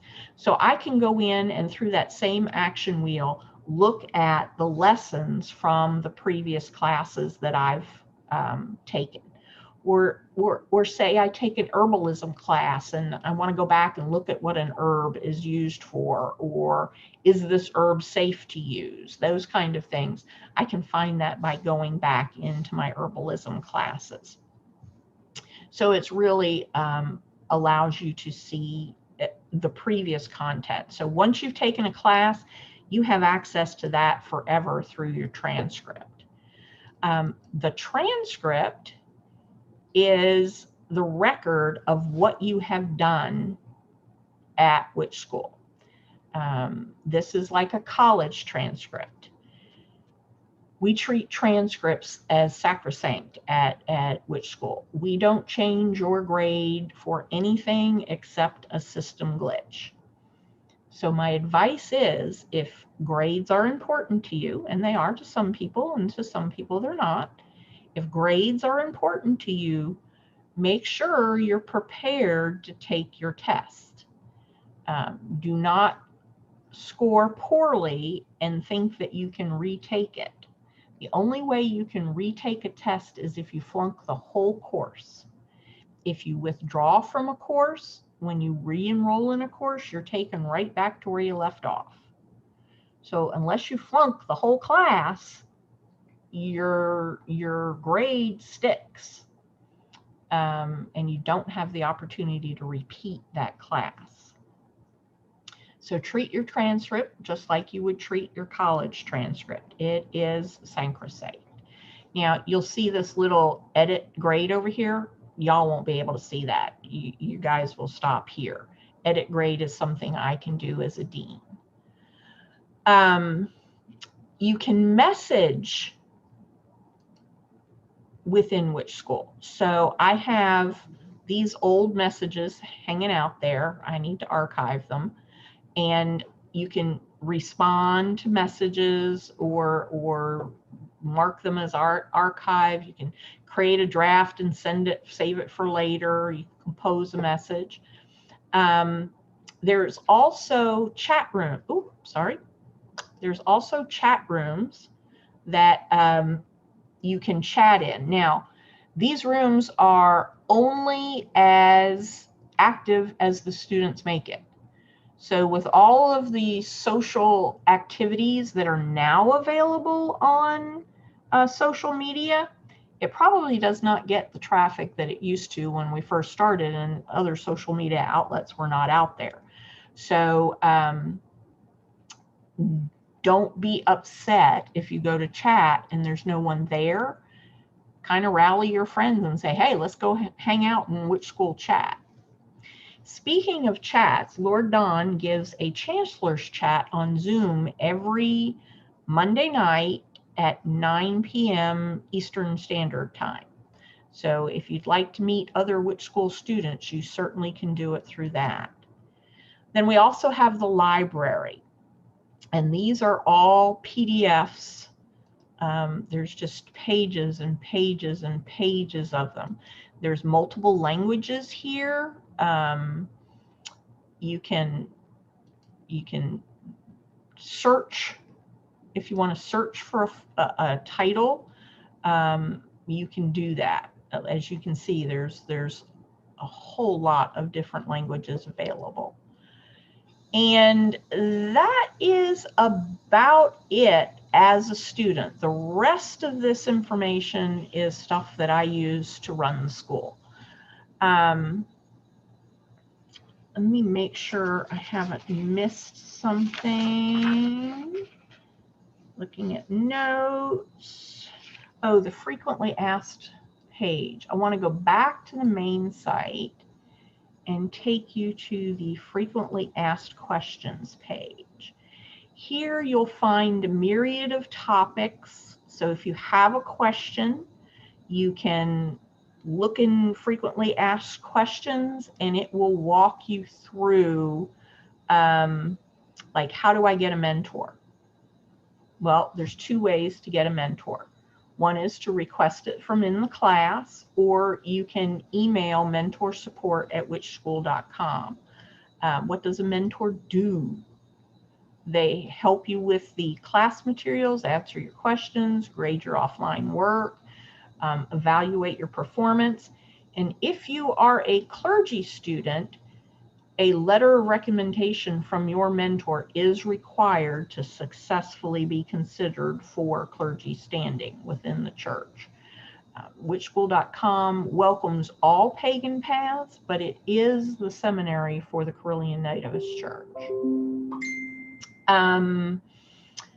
Like, what is the age requirement of which school? Well, because of international internet laws, 13 is the minimum age to be able to join it. How do you withdraw from a class? It walks you in how to withdraw from a class. What are the requirements for clergy? It sends you to the website at the church that defines all the latest requirements. So you also can learn how to apply for outer court within the tradition. Now, outer court is what most faiths would call the congregation. It's people that self-identify as Carillion, but are not a clergy standing. We call the clergy the inner court. So you can become a Correllian without studying to be clergy. And it's not exclusive. You don't have to be only Correllian. Many of our members have dual memberships within other traditions and faiths. And this is because we believe that no matter where spirit takes you, you should go. There is something there that spirit needs to show you.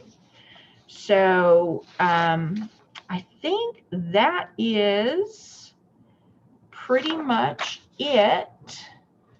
And I'd like to open up to questions.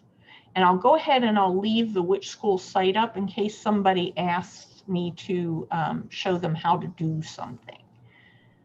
So, Amanda, Yep. Are there any questions?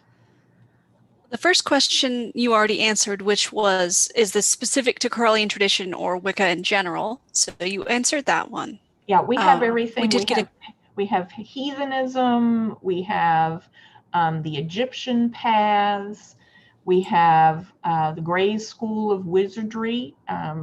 We actually helped that school get started, and as a thank you, Lord Oberon allowed us to publish his book all intact on the site. So there are many different paths, but it is the seminary for the Correllian tradition. The next was a comment that when someone is a corporate trainer for adult development and appreciates the learning management system of Which School. Very cool. Very cool. It looks like someone is typing, so we'll see what they have to say. I realized that I've been a lifetime member since 2008. Mm-hmm. We no longer sell lifetime memberships. We do have some outstanding because at several points along the way, people have bought memberships for their children, some of them yet to be born, before the lifetime memberships did go away. But the sale of them only went away. Lifetime members will always be honored for their full lifetime. But it's just not a viable economic model. There is a lot of cost associated with Which School. And since we offer free memberships, the vast majority of our students are free members. And we have servers to pay for, we have programmers to pay for, we have domain names to pay for. But we have structured ourselves in such a way that we are covering our costs, but we're not getting rich off of it. We are not gouging the students, and that's why we remain so competitively priced below other Wiccan learning opportunities or metaphysical learning opportunities, because we're not doing this to make money. We're doing this to give access to the education to the world. Absolutely. The membership, the annual, and all of the memberships, like you said, are very cost effective. They're definitely not prohibitive where many others are. Our next comment was that from Astrid Moongrove, says, I'm an eclectic witch and have a hard time committing to specific traditions as they all speak differently for me. I'm wary of systems that subscribe to one or the other. However, this sounds like it has a broad spectrum and is a great mission. Mm-hmm.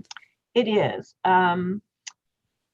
It's hilarious. When I first started down this path, I came to the Wiccan faith very late in life. I left Christianity at age 23 and didn't find my path with Wicca until I was in my early 50s. And the thing that attracted me to the Correllian path is we have a teaching that in the Correllian Creed that all religions are equally valid. And we equate it to the analogy of a diamond. And you can be in a room full of people and hold up a diamond and everybody look at that same diamond, but they're all going to get a different reflection of the light as it plays through that diamond and reflects back to them. There's only one deity, primordial deity, and all religions in the world worship that primordial deity, but just through the lens that makes sense to them. And if it makes sense to that person that is practicing that religion, that is all that matters. They've connected to deity in a way that they understand. For me, it makes sense to have a male and female representation of that primordial deity, because on Earth, most of creation, not all of creation, but most of creation has a male and female aspect to it. So that made sense to me. And when I told a friend of mine that had been pagan for many, many years before I even thought about being pagan, that I had started a temple, he said, "Oh Lord, how long did it take you to decide how to call the quarters?" And I'm like, what? What do you mean? He said, "I started a group and we argued on how to call the quarters for 4 months because everybody was from a different tradition." It just cracked me up, because we don't teach that there's any one way to call the quarters. We teach you the Carillion way, but as you'll notice with Lord Don's vlogs, when he writes his books, he presents different points of view, not just the Carillion point of view. And he honors those other points of view.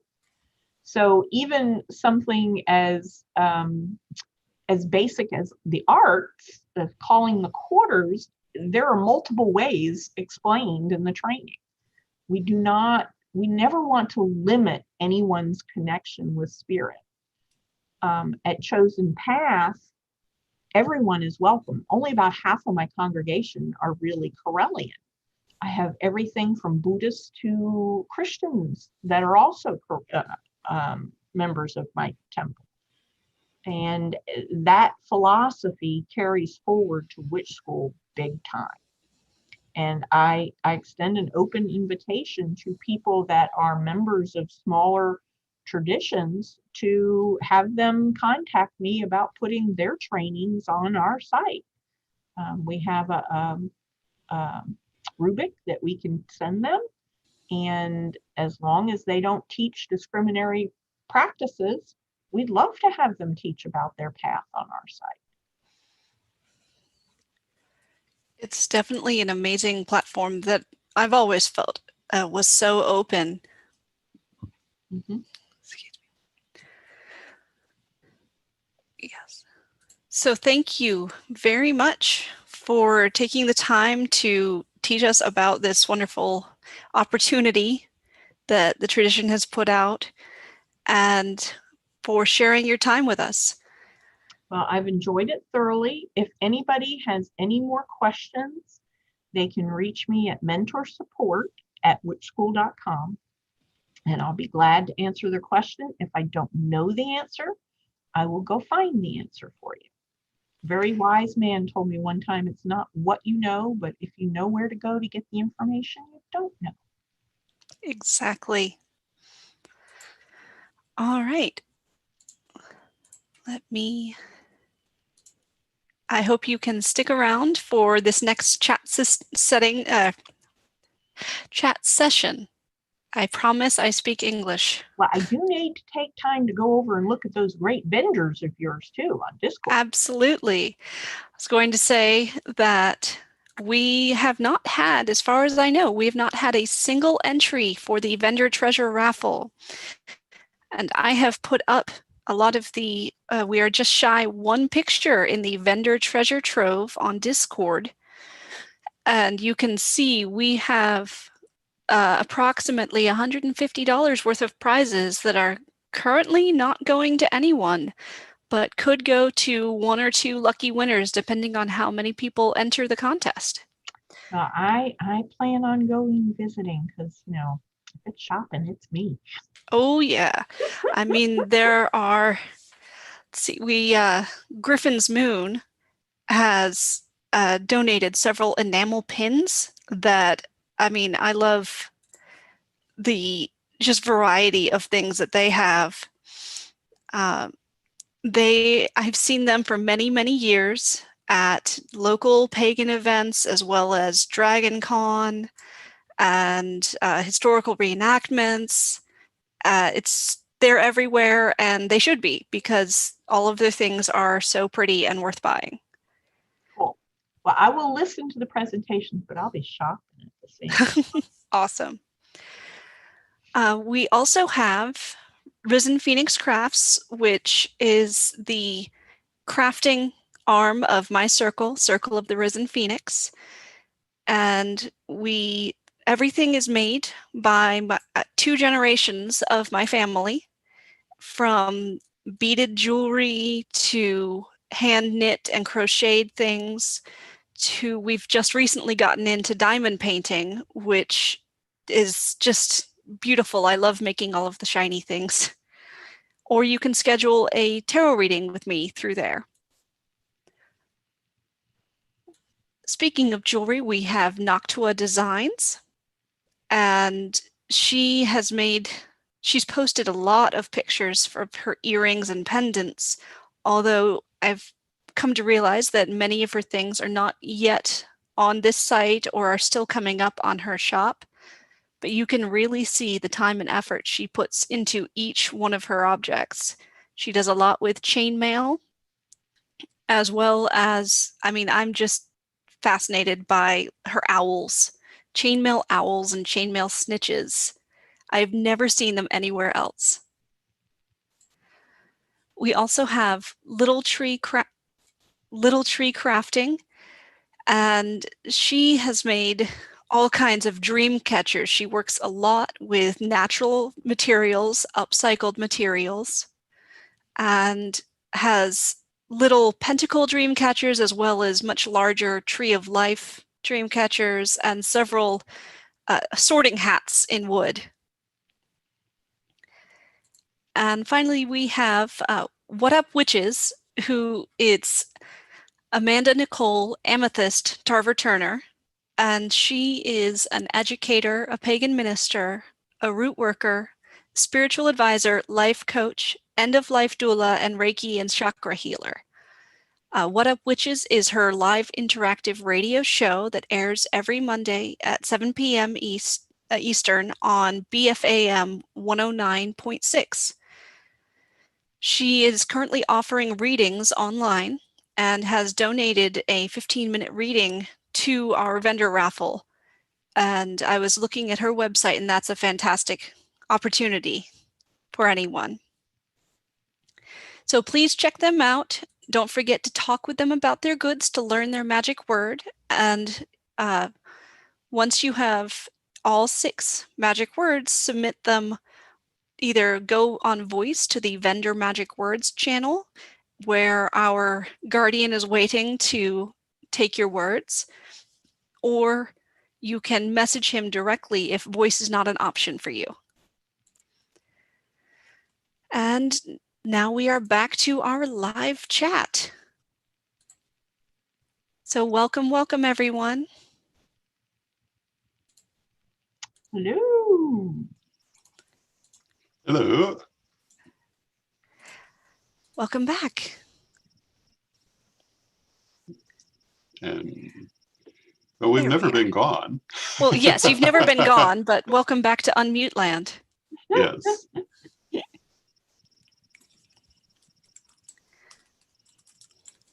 Well, it's great to have everyone. It's going to be very interesting when everybody realizes how much the language has changed this year. You know, at the beginning of the year, Zoom, actually, we've been on Zoom for a little while, but Zoom was still thought as a kid's show. Now, everybody knows what Zoom is. Yes, indeed. If I'd only had stock.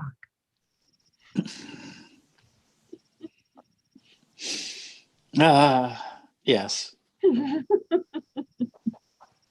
We actually used Zoom for Chosen Path Church before the tradition started using it. And it has worked out great for our congregation during COVID.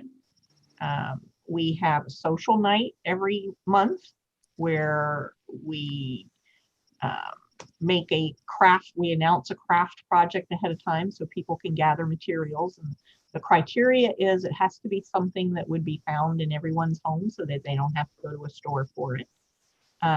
We do divination nights, we do game nights, but every month we have a social night, plus we do our study group, monthly study group, and all of our rituals. And we've actually enjoyed Zoom so much that even after COVID is over, we will continue to use Zoom so that our distance members can join it. Because we have members in several different countries as part of Chosen Path Church. And obviously they couldn't attend anything live. So this way they can all participate with us. So Zoom has been a real blessing to me at the temple level and my congregation, but also to the tradition, because when we did lustration in the spring, we had people from all over the world actually have roles in the ritual and could broadcast it. So Zoom has been a game changer, not only for business, but also for other types of organizations. As a distance member of Chosen Path Church, I definitely appreciate the ability to attend. So I do think it goes back right to the core of the Correllian tradition at one point, making a decision.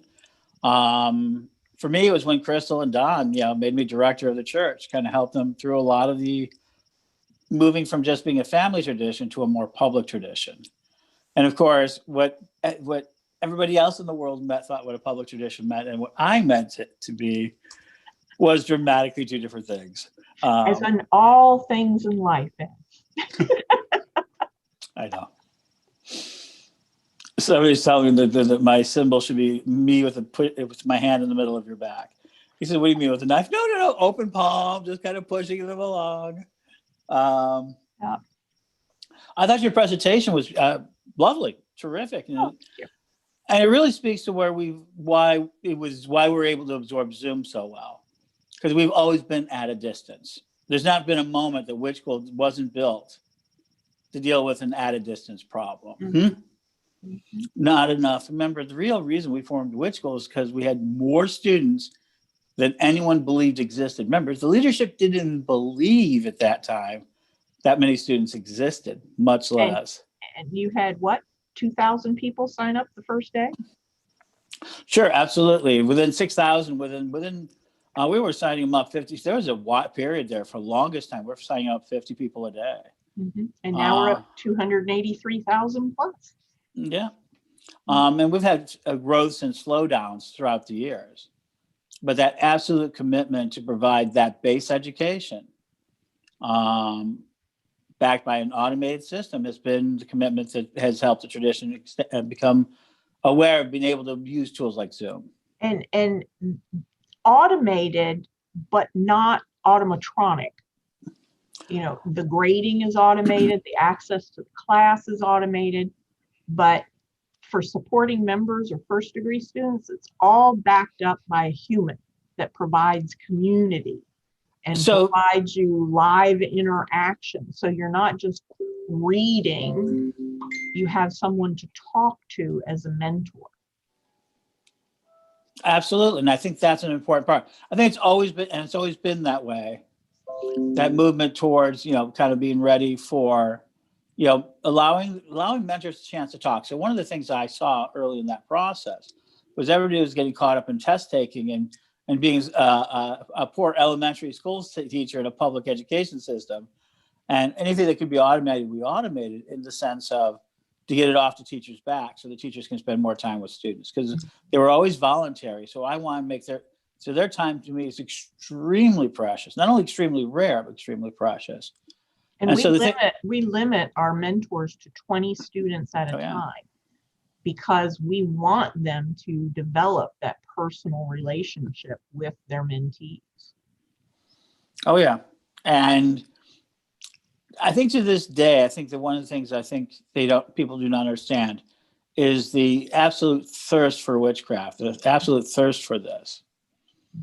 Lori and I have been spending the summer. We had a chance to spend the summer together, and I'll be heading back there after I get to see. Oh, Chicago's become quite the mind-blowing space.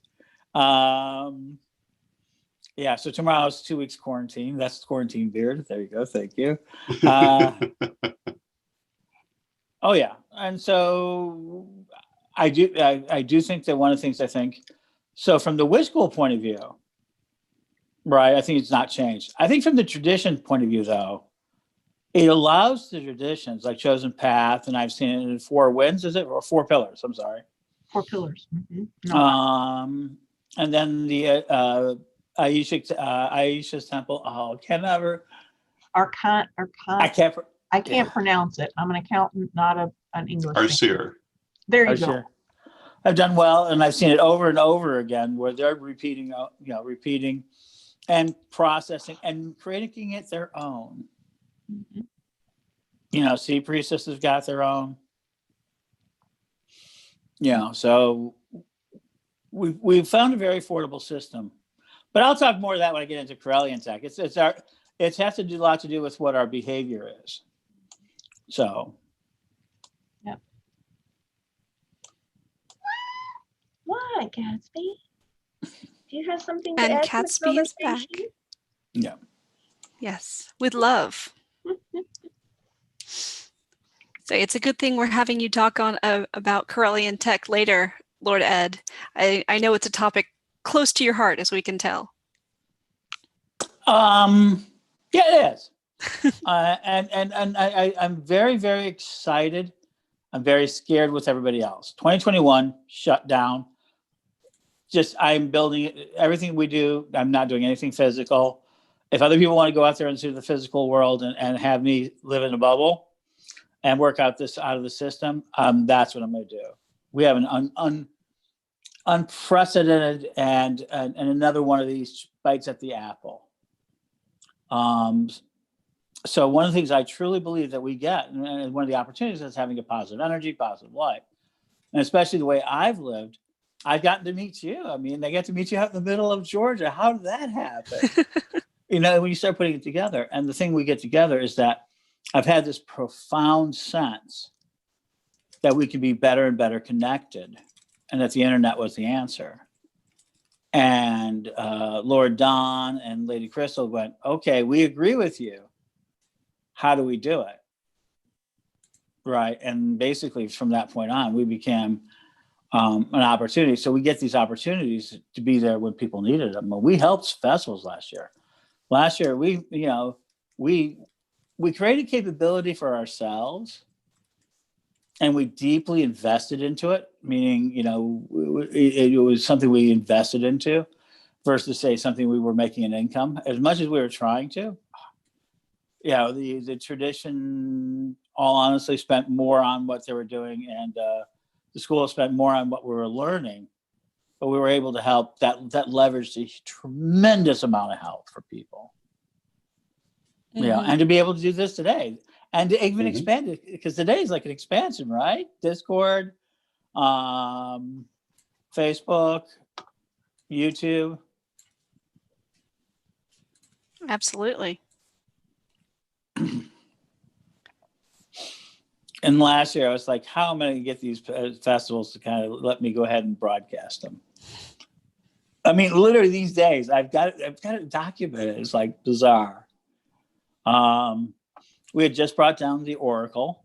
We brought down the Halloween retrograde Oracle. Oh yeah.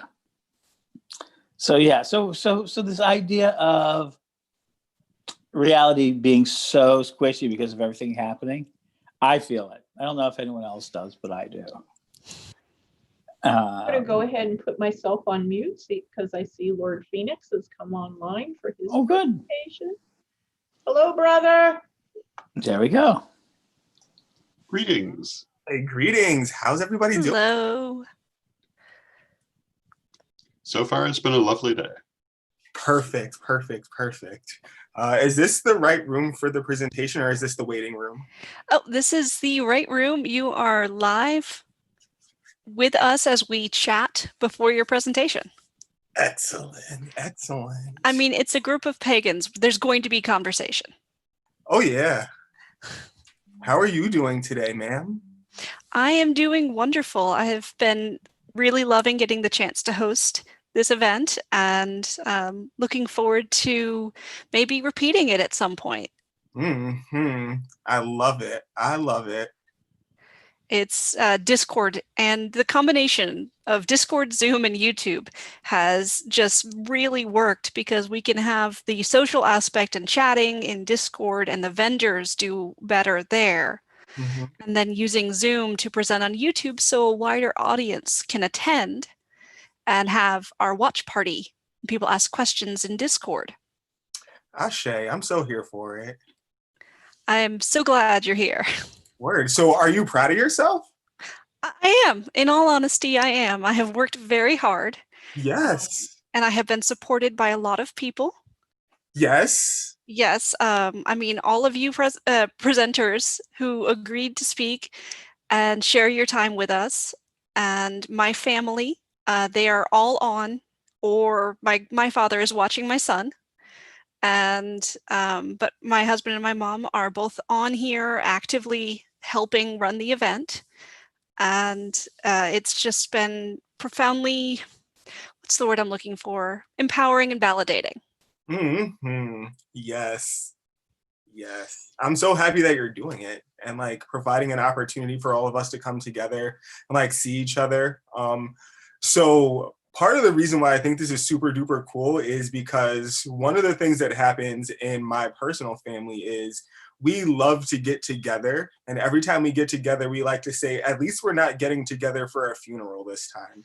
And I like seeing more and more people do that, like in our tradition family as well, is providing opportunities and spaces for us to get together, talk about our ideas in a context that's like not so sad, or is also not as like high pressure or trying to jam pack a lot of things into an extended lustration weekend. So you're absolutely doing like phenomenal work to bring us all together and expand on the stuff that we're going through on our own throughout the year until we can see each other again, you know?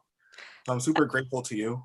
Thank you. I look forward to, I'm thinking to move it back to my original time period, which was in somewhere around late February, when it's not pagan pride season, it's not a lustration, it's times that we don't normally get together. I'm so here for it. I mean, even in Georgia, February is a bit icy and isolating. Word. Whereas, I mean, you're up in New York, right? I'm in Buffalo. Buffalo, wow. Yeah, I'm in New York's tundra. I believe it, wow. So unless anyone else has something they need to say, I think we're about ready to start your presentation if you are. All right, cool. I'm so here for it. Let's do it. All right. Well, welcome to Sir Rev, sorry, my brain is completely gone. Would you like to introduce yourself, Sir Phoenix? Yeah, I can do that. So my name is Reverend Phoenix Coffin Williams. Also, Sir is put in there as of this year. So as soon as I figure out how to get that order down pat, I will let y'all know. But y'all can just call me Phoenix, no problem. I'm coming to you from the Temple of Holistic Knowledge here in Buffalo, New York. And I'm doing pretty well today. I'm super excited to be here. And I'm gonna go ahead and share my screen real quick because I got some stuff to share with y'all.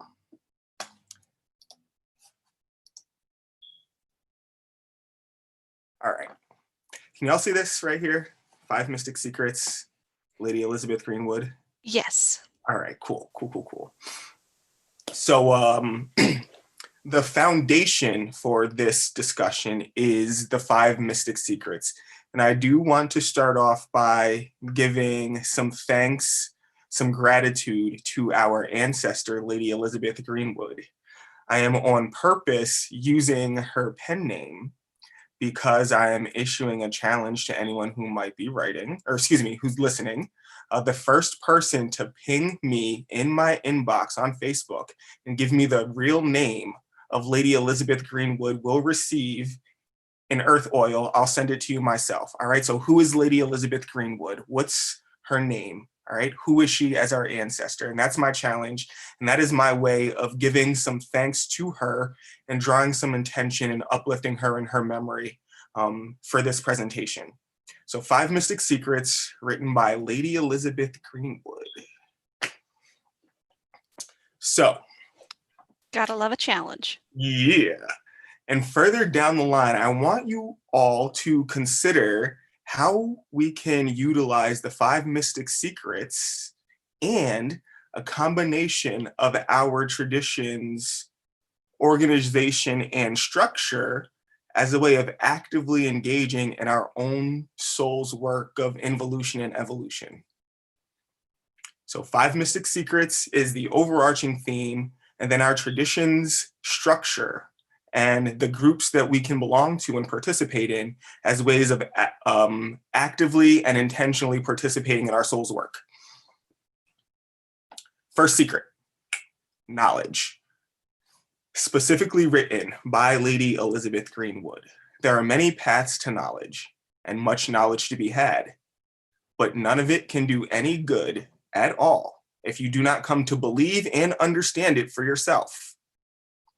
So in this particular verse, in this particular aspect of the passage, there's already this underlying expectation that knowledge is for a purpose, and that purpose is to do any good at all. Second secret, or second sister. There is no limit. There is no deadline. God has all the time in the world and then some. And so while this particular passage doesn't necessarily illuminate anything about the identity of God, which is on purpose, it does illuminate or discuss for us or with us an aspect of the nature of God, which is one of the things that's super duper important to us as Corellians. And the nature of God illuminated here is the idea of limitlessness or the quality of being eternal. This idea that there is no deadline comes into play later on down the line when we're talking about how to turn our idea for our personal ministry into something that we're just thinking about, into something that we're living. The next sister, life. Yet to truly accept the concept of eternal life is such a release. One is freed from so many of the frustrations and sadness of life, not to mention fears. That's actually a quote as well. So, life as something that triggers freedom from frustration and fear. Accepting the eternal quality of life as key or as an aspect of freedom. Next, soul. Souls live many lives over the course of many times in this world in many forms. So that basic understanding will come into play as we take a look at the very many and diverse forms and offerings that our various groups have. And then the fifth sister, freedom. Freedom. This sister tells you that you need not be shackled in place, and that if you are, you yourself possess the key. Hers is the secret to take to heart. Hers is the secret of action. So the sister of freedom encompasses this idea of behavioral activation, and that if you are noticing shackles, if you are noticing stagnancy, if you are noticing that you are not moving, building, growing, or achieving in accordance to what you feel you want to or should be doing, the key to start doing that lies within the self. So those are the 5 sisters, or the 5 secrets, the 5 mystic secrets. To conceptualize them, I want us very specifically and on purpose to take a look at our temple making process or our ministry building process. I want you to superimpose the temples, the shrines, the orders, the study groups, and the houses of contemplation as kind of a metaphor or an opportunity to go through the process of differentiation and reunion of the spirit, right? So the process of involution and evolution as discussed throughout our text. So if you start here at the bottom and work your way up, that is the evolution. That is going from the smallest possible part. Perhaps it's a thought or an idea, or maybe even an impulse or a yearning, or just maybe an observation, smallest possible form of a thing. And as you go through from the bottom to the top, from houses of contemplation to study group, order, shrine, temple, so on and so forth, as you go from bottom to top, you are actually going through and expanding and evolving. And if you were someone who is in this process as a temple head, then you are in a position to help participate in the process of involution.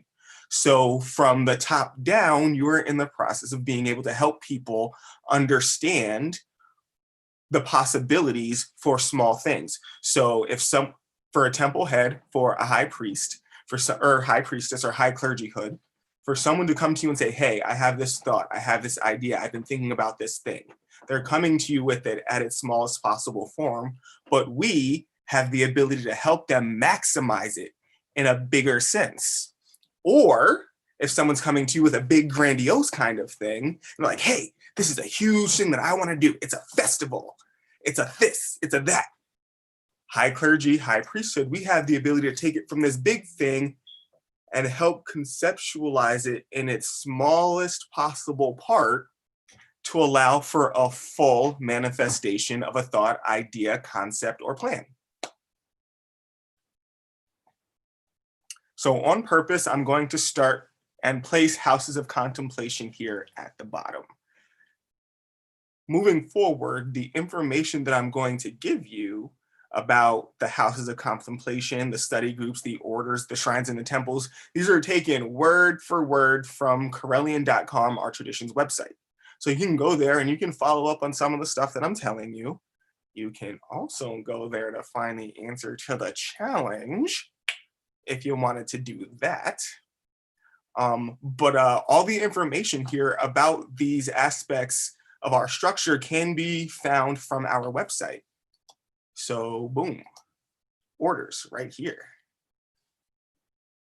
Boom, proto-temples right here. Right, so you can follow up on any of this important information on your own if you need to, or when you need to. But let's start with the houses of contemplation. So the Correllian tradition strongly favors the development of contemplative orders focused on meditation and self-development.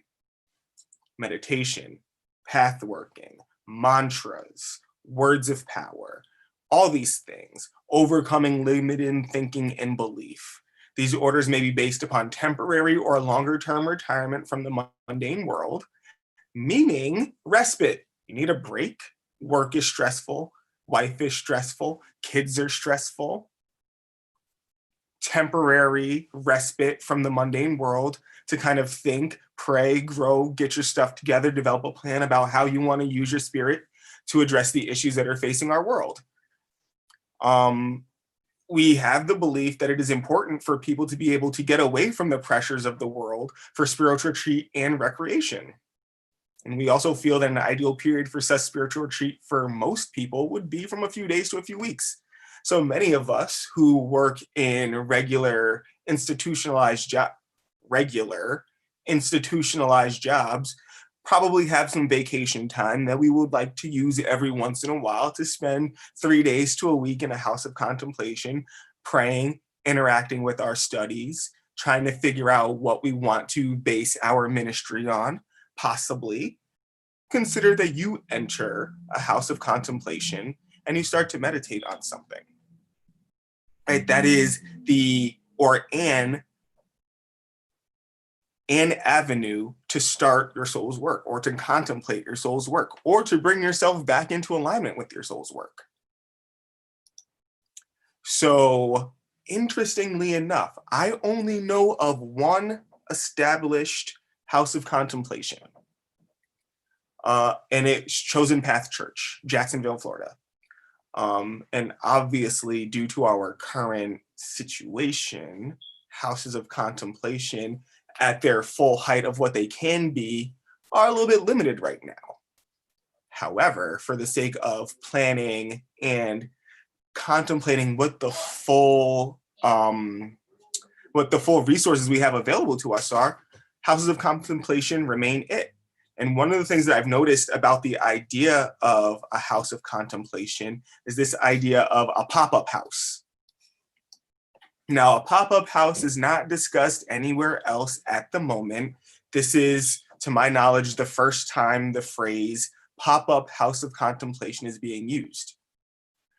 But what I am suggesting is that based on the observations that I've made going to lustrations and hanging out with the tradition family, a pop-up house of contemplation is a place where several Corellians are gathered and staying over the course of a lustration weekend. So for my first lustration weekend, it just so happened that the house that I was at was Chosen Path. And I did have the privilege of staying with Right Reverend Lady Lori Denman. And I did have the ability to like sit outside in her garden and like meditate for a little bit and like observe Mr. Turtle. And I had the opportunity to do my morning exercises in peace at her home.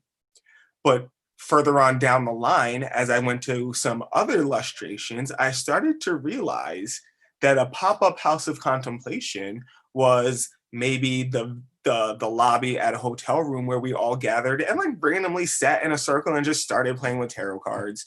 Or the house of contemplation that was pop-up style was the Airbnb that we were all at when we were in Danville, Illinois. My rationale for a pop-up house of contemplation is that these are places where, for whatever moment, 2 or more Corellians are gathered, and in that moment, there's a determination that the folks gathered are going to do something to aid in the healing, the prayer, the growth, the development, the planning, the evolution of the folks who are gathered there.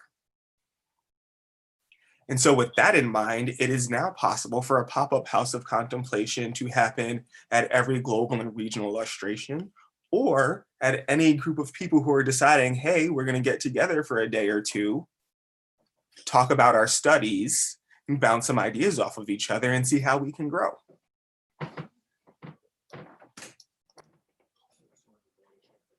Houses of contemplation are officially recognized bodies of the tradition. However, study groups and hubs are not like official recognized, like they're not chartered bodies. But we do have a number of recognized study groups. And so these are kind of like personal shrines. Study groups are not formal bodies. They are independent groups. And they are owned and run by the independent Corellians that are operating them. If you want to take a look at our study groups, you can check out our, oh, hi, Alyssa. Oh, you can check out our study groups on our website. Where'd they go? Here, Corellian study groups. All right, so right here on our website, you can see we've got a bunch all across where we hang out, right? It's North America, South Africa, the United Kingdom, and other places in Europe and Asia. Pardon the interruption. Your screen did not update to share what you are currently, the website you're looking at. Okay, thank you. You're welcome.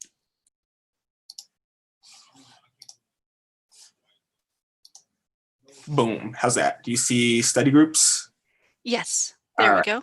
So right here on our website, bada bing, study groups right here. The United States, Europe, South America, Canada, United Kingdom, which is also Europe, obviously. Well, you can check these out. But to bring it back to this idea of involution and evolution, right? This study group right here represents this phase in development where you are going through, let me hold on.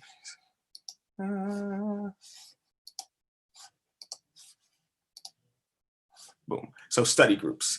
They represent this phase in your ministerial development and the development of your soul, where you are engaging in some intense research, acquiring knowledge. So if you remember back to Lady Elizabeth Greenwood and her first sister knowledge, or her first secret knowledge, right here in this study group place is where you're engaging in this intense phase of knowledge acquisition.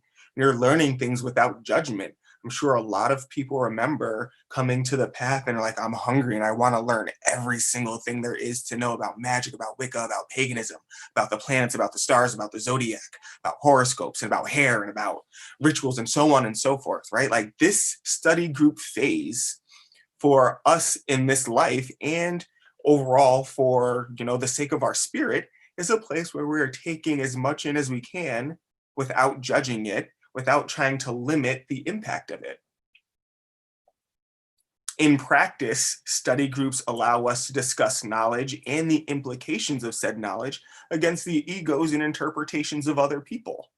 Because one process or one aspect of the process for attaining knowledge and generating knowledge is seeing how it holds up against scrutiny. And study groups provide a great way of providing that scrutiny or initiating that scrutiny while also maintaining a safe space where folks have generally the same idea or goal, which is to learn more, study more, grow more, and be in an environment that supports that study. And then the last phase is solidifying what you know and preparing to apply it externally. So you've acquired the knowledge, you've scrutinized it, you've utilized it to maybe argue or heal preliminarily, internally with your own group or with your own self and in your own life. And by the time that you're ready to grow a little bit more, you might consider yourself to be ready to enter the phase of orders. So an order is an association dedicated to the study or practice of a particular subject, such as ecology, healing, music, etc. Fun way to think about orders might be to think about it as a quote unquote subject. So chemistry could be an order, psychology could be an order, biology could be an order, alchemy could be an order, herbal studies could be an order, Reiki could be an order. Any single subject where you want to study the nature of that subject and the various ways that it applies in our environment, in our spirits, as above, so below, you might want to think about utilizing the structure of an order. An order may be formed around any subject of interest. An order commonly has a single head in our tradition, who is called an order head, and the order head is also established by charter from the tradition. The order head may be of any degree appropriate to the order subject as defined by the tradition.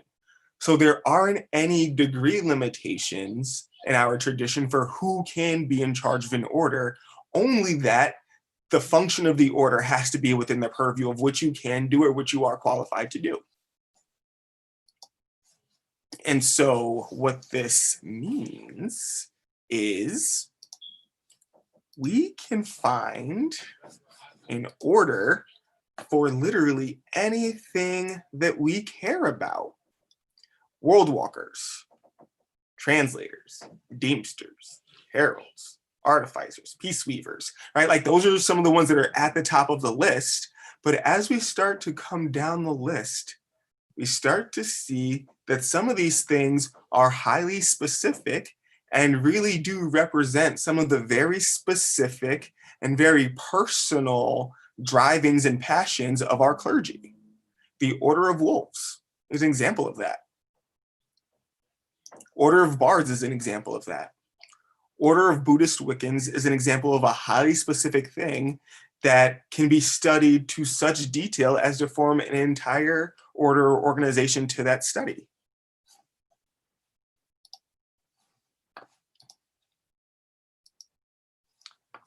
Following orders, we have personal shrines. So So interestingly enough, when we get to the area of shrines and temples, I like to draw our attention back to this place of the soul. It lives many lives, many times in this world in many forms. Lady Elizabeth Greenwood also goes on to differentiate the undersoul from the oversoul. And I think about that when I think about the difference between our Witan shrines and proto-temples and our full temples. So just think about that for a second. As we come to personal shrines. So unlike Witan or formal shrines, personal shrines are not considered bodies of the tradition as such, but are a demonstration of personal piety on the part of an individual member of the tradition. Some personal shrines serve only the member who owns them. Others host groups and may be as active as temples. Although the tradition recognizes the personal shrines of its members, personal shrines are a personal expression of faith and are wholly the property and responsibility of the individual Corellian who runs them. A personal shrine is a public recognition of the bond which exists between every person and deity. So if you think about a personal shrine as a step in the development of your ministry, a fuller or more complete expression of your soul's work, and a place where you are able to start to document, formulate, lay out, and plan how you want your future and your career as a Corellian clergy to start to take place, or how you want it to unfold. So in this place, we are all encouraged or allowed to consider what we really love and like about what we are learning. So this might be something that was in order, but is now becoming a shrine. So you've studied herbs, and as such, you really have a liking for a god or goddess that specifically encourages the vegetation of plants that heal. So you develop a personal shrine. Totally encouraged, totally a natural step to consider as you are developing as clergy. From then, you can move into the place, actually, you know what? Formal shrines. Formal shrines are so encouraged, right? Hopefully you believe me, but if you don't believe me, I'm about to show you. Formal shrines.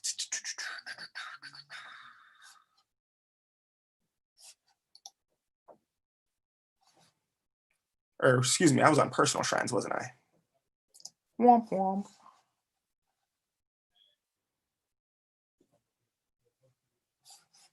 Personal shrines, there we are. No. Here we are, personal shrines on the website. So personal shrines right here. Shrine of the Wild Moon, Circle of Mystic Redwoods, Shrine of the Sacred Vine, Fuego Sagrado, Brigade's Hearth, Western Waters, Shrine of the Iron Will. All of these right here, all of these shrines represent our clergy's very real, very tangible, and very public relationships with divinity. Arguably, a very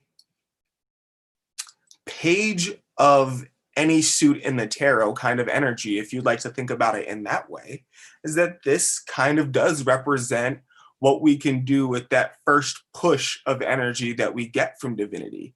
So if ace represents like that capital A knowledge, or excuse me, if ace represents that capital K knowledge that we get from divinity, then the page that comes right from it represents the work that is done by personal shrines. And then moving from that place, formal shrines. Formal shrines right here, there we go. Formal shrines are chartered bodies of the tradition which exist to fulfill a specific spiritual, educational, or charitable purpose. A formal shrine is basically the same as a personal shrine, a private worship center maintained by an individual Karelian tradition member of the inner court, meaning you do have to be clergy. The difference is that a formal shrine is dedicated to a specific project, event, or program of a social or charitable nature which the tradition endorses, right? So at this place, this is something that as a whole, the tradition is like, yes, we support this and we support an organization that is dedicated to this.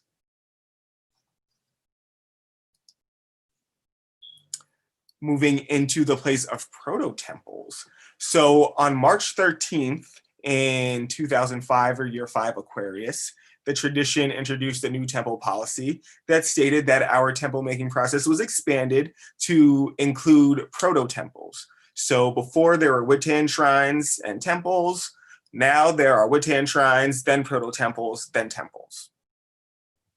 So from the establishment of proto-temples, now we have to, those of us who want to advance in the temple making process, who want to expand on our public ministry, in this place, we spend at least a year and a day, or nope, just a year as a Wittan shrine, and then a year as a proto-temple before we advance to the full status of a temple.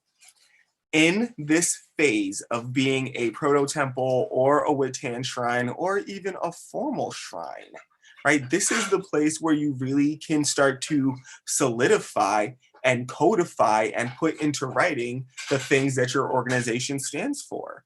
So in the Wittan shrine phase, in the formal shrine phase, in the proto-temple phase, this is where you are writing your bylaws. This is where you are starting to discuss what your ministry is going to look like as it starts to interact with other organizations, other temples, other shrines, and other things possibly outside the tradition.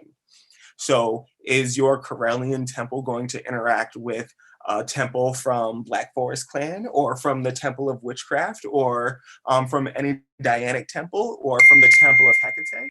If any of that is going to be true, if any of those things are going to be possible, the Wittan shrine, the proto-temple phase, the formal shrine phase, is where you start to scrutinize that very seriously and start to codify, put in writing what it is you are going to be doing.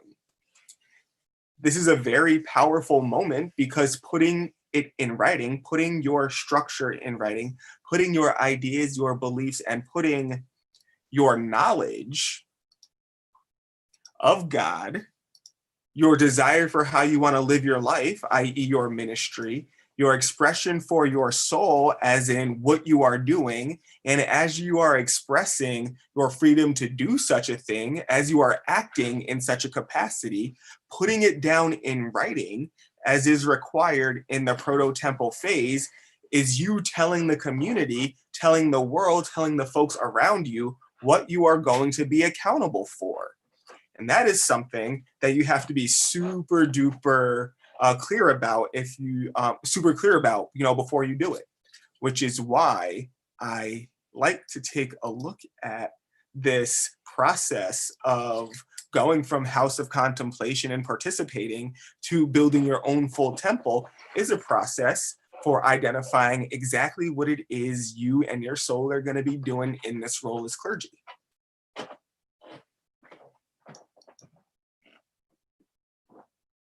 Following proto-temple, you've got this last phase here, the temple phase. And this is ideally the place where you have mastered, participated in, gained facilitation with this cycle right here of houses of contemplation, study group, order. You've touched on all of these things. You've seen how they work. You developed your own idea and vision. And so by the time you are in a place where you want to develop your own temple, you are rightfully in a place to start asking other people as high clergy, like you as a high clergy person, asking other people, what idea are you thinking about? How do you see that growing? How do you see that applying to your ministry? How do you see that applying to your tradition? What resources do you need in order to pull that off? Where does that need to happen? How does that need to happen? All of that to say that starting with this very first basic work, the 5 Mystic Secrets, which is presented to us in our first degree course of study.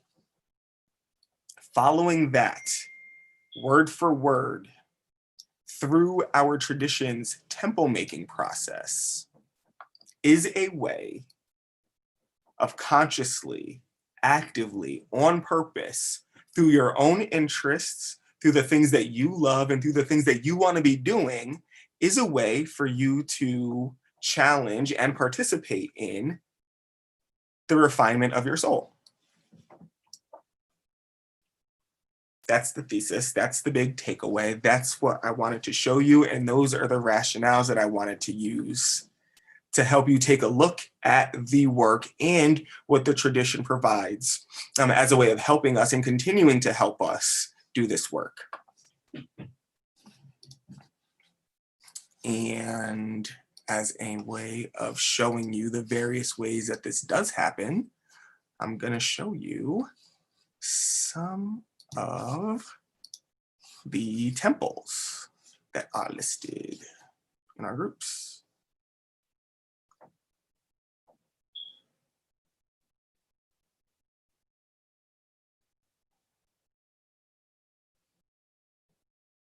As soon as I find tab, put us right there.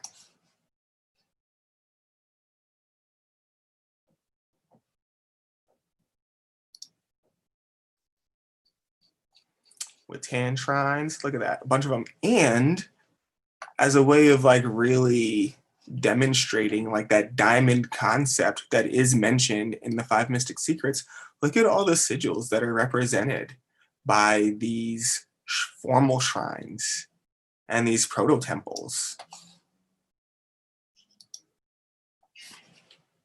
Right, so these are Watan shrines right here. Like, look at the individual expression of deity in each of these patches, or these, excuse me, not patches, in these sigils.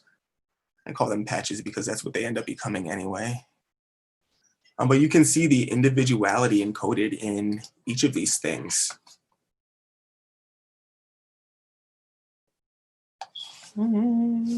Temples, here we are.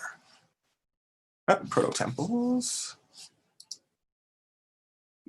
So temples, boom. So of course we got the Mother Temple in Danville, Illinois.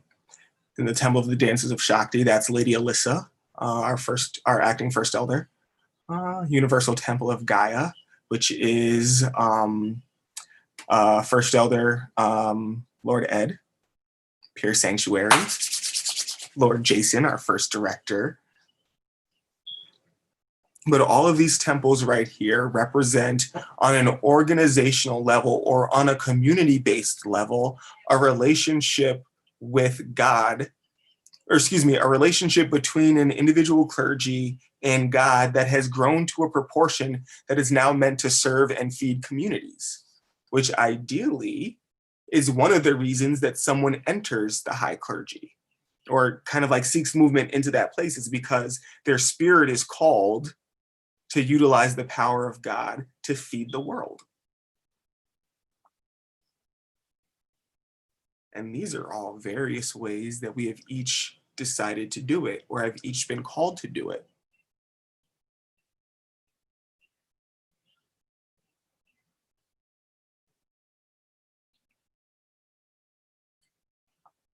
And so one of the important things to note here is that if you do not see a temple or a shrine or an order or a perspective or an idea that you feel fits here, part of the power of this structure and this organization, and part of the power that's encoded in the 5 Mystic Secrets, is that you can use your relationship to the degree work. You can use your relationship to your mentor. You can use the resources in the hubs and the study groups and online and through these various places that we do congregate to apply to have one of your perspectives or any of your perspectives or your individualized relationship represented here in our larger tradition organization, right? So all of this represents what we call a temple making process. And so you can apply to have a shrine. You can apply to have a proto-temple. These things remain possible and your ability to remain successful in these things as a student is encoded in these 5 secrets right here. So in particular, the freedom or the behavioral activation, upon noticing that there is something that you believe in, or something that you have noticed or observed, or something that you have found to be so great that you want to share it with other people, you are completely free to submit an application. You are completely free to talk to other people in the tradition. You are completely free to reach out to any of the folks that you see participating in the work and ask them, hey, how can I start doing the work too? I have this thing that I've been thinking about. Because when you have this thing that you've been thinking about, when you have this nagging idea or this concept that you know is important and it's helped you so much, or it's helped other people so much, or other people have remarked that this quality, this idea, or this way of thinking and believing that you have has been super helpful, that is your soul, your higher self, that is God trying to tell you, hey, guess what?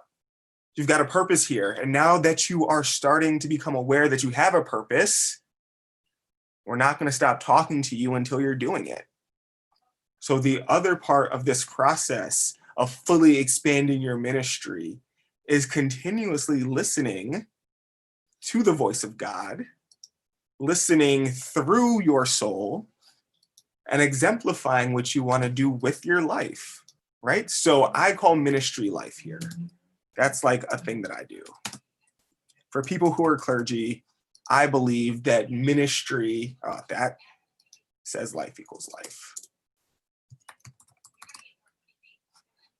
I believe that our ministries equal our life or our life's work, right? And so in this secret right here, how we live our lives are demonstrative of what we believe about our ministries, what we believe about our gods and our ancestors. So hopefully all of you have found this helpful, and you are found eager to participate in the temple making process, in the various venues that we have in our tradition as a part of our school, to help kind of get a handle on, further differentiate or plan how you want to do your work, or how you want to go about building your most effective ministry, your most effective temple.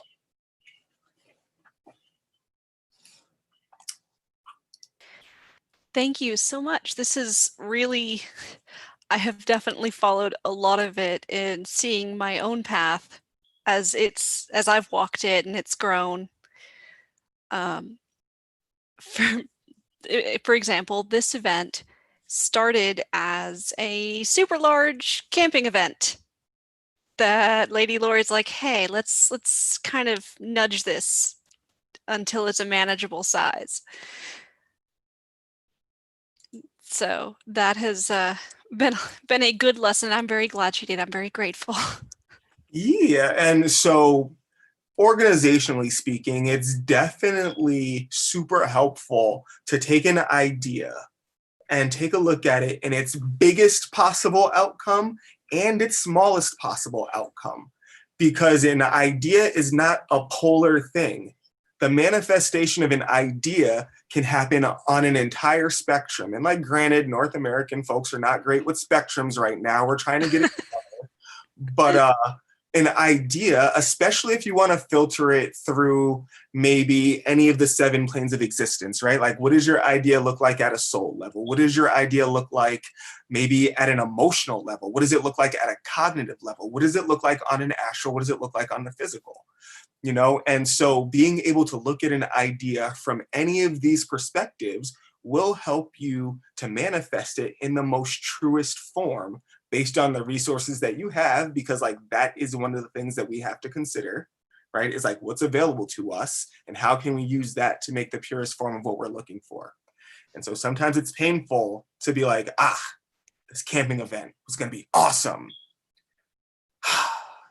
Contracting a pandemic virus is not going to be awesome. Exactly. And I so, feel, yeah. I feel like it's really been like the soul of that idea was the everyone sitting around the campfire socializing. And this has been a really good distillation given the current situation. Mm-hmm. Absolutely. You don't have to fight me about the joys of like meeting with people. Like I have resisted not meeting in person so hard this entire year. Like you have watched me on the internet like scrutinize the CDC health code to the letter about what is appropriate for like gathering in person. So if they come down the line and say, sorry, you can only meet with 2 people, like you can see me like next week with me and my one other person, be like, we're doing the thing. Yeah. So it is very hard to watch as the universe and our higher self start to tell us, I know you want to do the thing. Don't do the thing. That thing is not the thing that's going to happen right now. Mm-hmm. And you can start to recognize if you are trying to manifest an actual vision from the ancestors or from your higher self, or a vision from your ego. Because if the universe itself is telling you no, but you're still like, yeah, but this is not an ancestor thing. This is not a God thing. This is a you thing, right? Because following the process of involution and evolution, with our dips and turns and our highs and lows of life, it still follows the path of least resistance. And so the presence of struggle means our ego is not allowing us to see a thing. Removing that restores the channel. It's absolutely crucial, especially for leaders, to remember, because just because we're receiving messages does not mean that every message is from higher self, from deity. We still have egos. Absolutely. Absolutely. I like to think of my ego as the fun part of me, and the other things that I participate in, like my responsibilities, like my ministry, my clergy, as the part of me that like looks at my ego and goes, all right, but what's it all for? Mm-hmm. Absolutely. And that is a commitment that you make when you make a vow to be clergy, right? It's like, okay, you can live your life like that. However, how does it stand up to this goal, this value, this commitment that you made? How does this reflect on that? And so it takes a lot of scrutiny for yourself. It takes a lot of self-work, shadow work, looking in the mirror, some bumps and cuts and bruises along the way.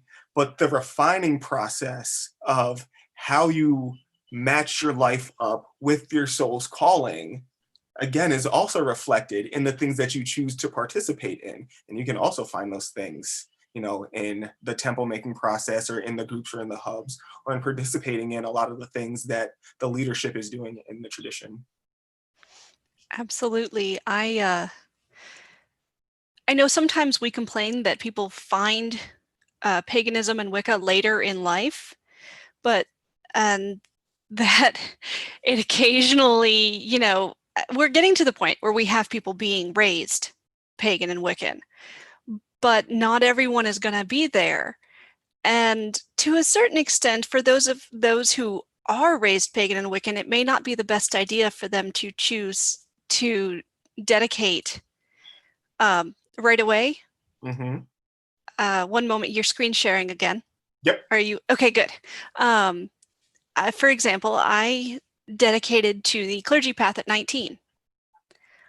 I am not entirely certain that that was the wisest decision, but it was the decision I made, and it has been a wonderful path of growth with lots of bumps when my teenage ego kind of banged up against my calling.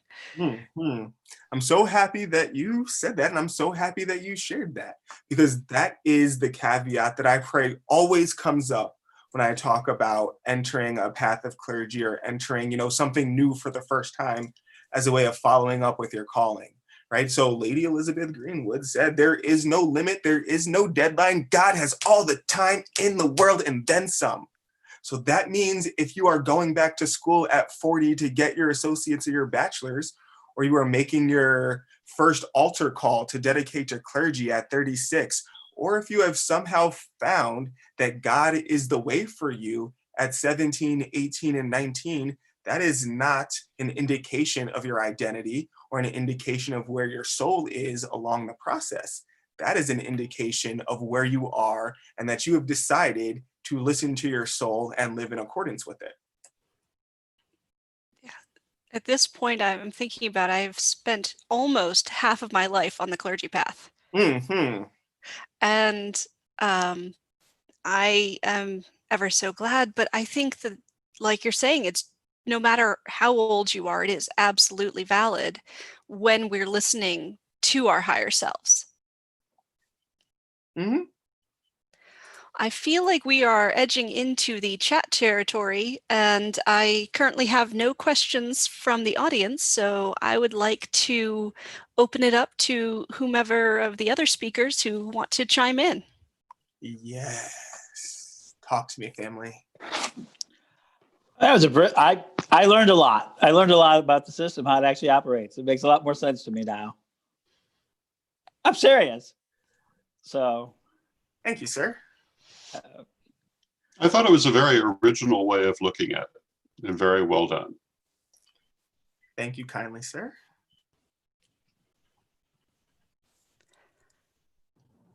I knew you would be a smooth move. Seriously, we have so much information to get out there that one website can't cover it all. And you could spend a whole afternoon clicking through all those temples and groups to see what is offered. I frequently get a question through the support at which school, I live in blah, blah, blah, blah, blah, blah, blah, and are there any Carillion groups near me? And I send them to the website to see if there's something there. And if there is, yay. If there's not, then I send them over to social media into Which School International or the Carillion Membership Hub and ask people to ask there. So we are so many places and involved in so many things, every aspect of life, that you can't know it all. You got to know where to go to get that information that you don't know. Absolutely. Yeah, so actually, Lady Lori, as an educator, you might have something to say about my personal belief about information or the answer to questions. But I personally believe that a really smart person might not know all the answers to any given question, but will be able to find out how to get the answer. Absolutely. When I was very young in my professional career, I did a forecast every month for the bank vice president as we were closing the books. And, he got the financial statements every day, and we had this game where he would guess what the results would be for the month. And, I'm up there burning up reams of adding machine tape because this was well before personal computers even existed. And I'd come with my answer and we'd be so close, so close. I'm like, how do you do that, Buck? And he told me that it's not what you know that's a mark of intelligence, but if you know where to go to get the information you need. And that was 40 plus years ago, and it stuck. So who knew at that point that we'd have things like Google, where you can find out anything about anything just by Googling, or YouTube. I need to know how to replace a part in my washing machine. Well, you go to YouTube, you put it in your model, and there's a guy there that's got a video. I mean, there is so much information out there. Like, you really have to learn the art of how to do an effective search. But yeah, it is. There's, through Which School, through the social media sites, through Carillion.com, we provide so much information that somebody just new coming into connecting with us can spend weekends and weekends going through all of that information. I mean, we have over 3,000 hours of videos on Magic TV. Talk about binge watching. Absolutely. Absolutely. Well, Kung Fu is the art of doing anything well with precision. It's not just martial arts. So I always like to say that my Google Fu is strong. I've really practiced getting the search engine to do what I want. And so people come to me, they say, hey, I need to know how to do this. I'm like, well, I don't know how, but Google knows. Mhm. And saying, just Google it to anyone, which you hear all the time, it doesn't always work because not everyone has learned how to make it do what you want. So you can have the same person search for the same amount of time and come up with a less viable response. Mhm. Now, Because I it's the will, internet. and I'm always very honored and respectful that Witch School actually started at the same period of time. We were involved with earlier things. We were there at the beginning when Google was throwing up witches. Witch School was right there, and we've been there ever since. So for us, the Google story and the Witch School story go really hand in hand in some ways. I mean, microscopically different size, but we were absolutely gained a lot of strength by being there as the first online SEO. Today, we have our SEO on Google is still amazing. If you go looking for us, it's pretty easy to find us.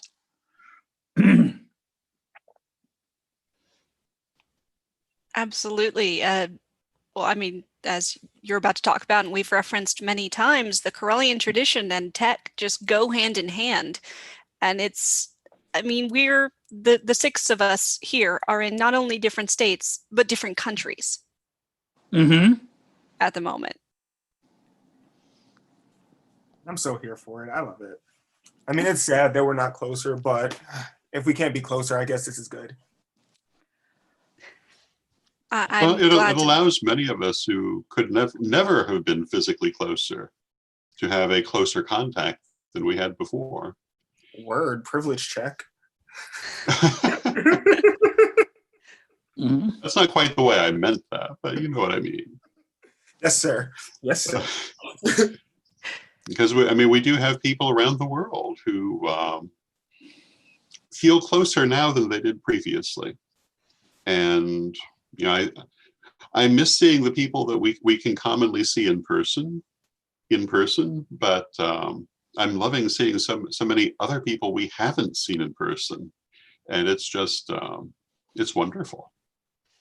Was it 2 Mondays ago, I think, that we were on the Chancellor's chat and spoke with the lady from Australia.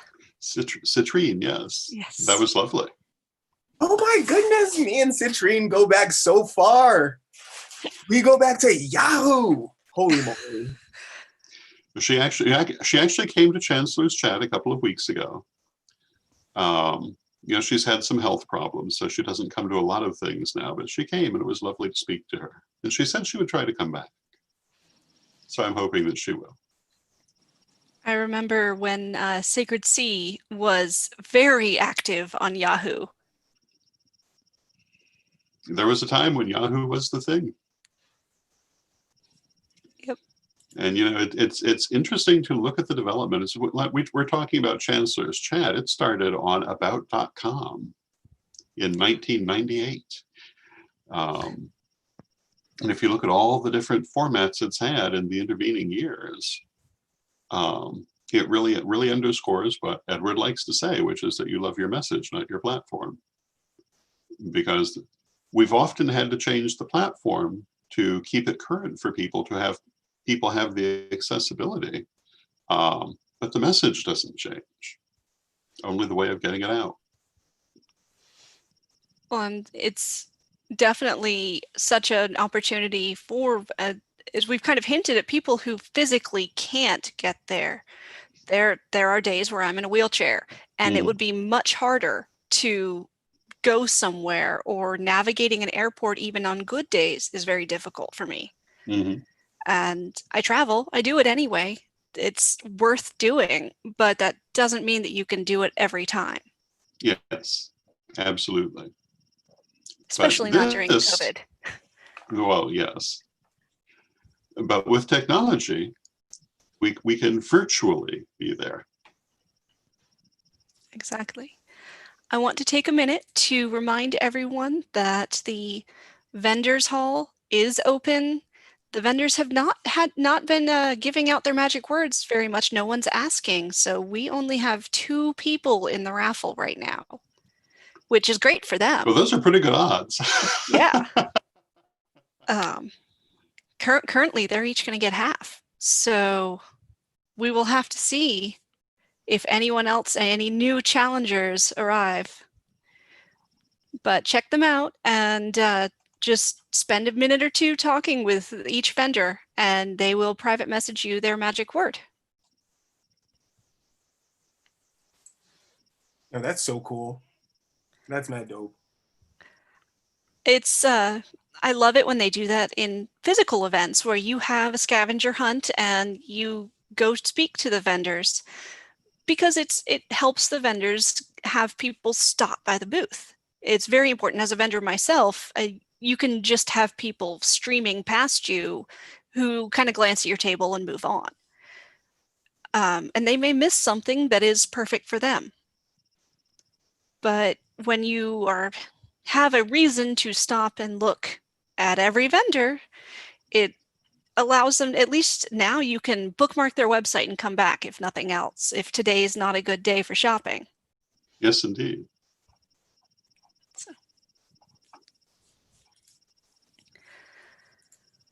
So I didn't get a chance to ask you, Phoenix, would you mind telling us a little bit about your temple? Yeah, I would love to. So, a little bit of the creation story. The Temple of Holistic Knowledge is so named because I wanted to make sure that my temple's name had the letters H and K in there.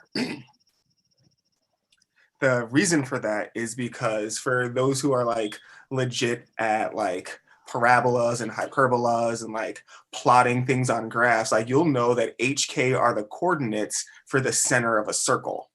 And the center of circle is where we invoke spirit and ancestors. And so I wanted my temple to be centered around that concept from the get-go. But moving beyond like that little creation story, it is here in Buffalo, New York, and it started out as a Wittan shrine. Wittan shrine, and I want to say I was in the course of my second degree, and I was in undergrad at the University of Buffalo, wrapping up my second year. And I determined or decided that I wanted my temple also to be a vessel for some of the things that I was learning as far as liberation psychology and community-based organizations and outreach. Because that's also what I wanted to build my life out of. And so I built the temple and got my third degree initiation in Buffalo and started moving towards the proto-temple process. And along the way, I hooked up with Reverend Ann and her husband, Tim, who were my first official students and first official members. Reverend Ann is a spiritualist medium. She was trained in Lilydale, and her husband is this badass Krav Maga expert.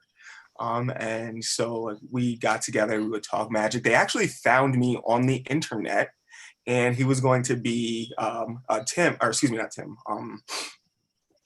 Uncle John was going to be, he wanted to be like a student in the temple. And I was like, yeah, sure. But also I live in Buffalo with you. So if you want to just come to my house, I can have some food and like talk about the stuff. And like, that's how he came and like had the first meeting. Like, never mind the fact that I like found strangers on the internet and invited them into my house, no problem, whatever. Did that. But it turned into like this great, beautiful relationship. And they are still very, very close to me. So like I refer to Ann and John as Auntie Ann and Uncle John. And those two were and still are like very serious, special supports for me in the work that I do. moving on into like the real world work. So once you get your third degree, it's all over. Like that's it. As far as what you think your life is going to be. So the running gag becomes, if you want to laugh hard, bust a gut laughing, look at your ancestors, look at God and tell them your plan for your life. I dare you. I dare you. That is the joke that becomes your life when you agree to be a third degree clergy.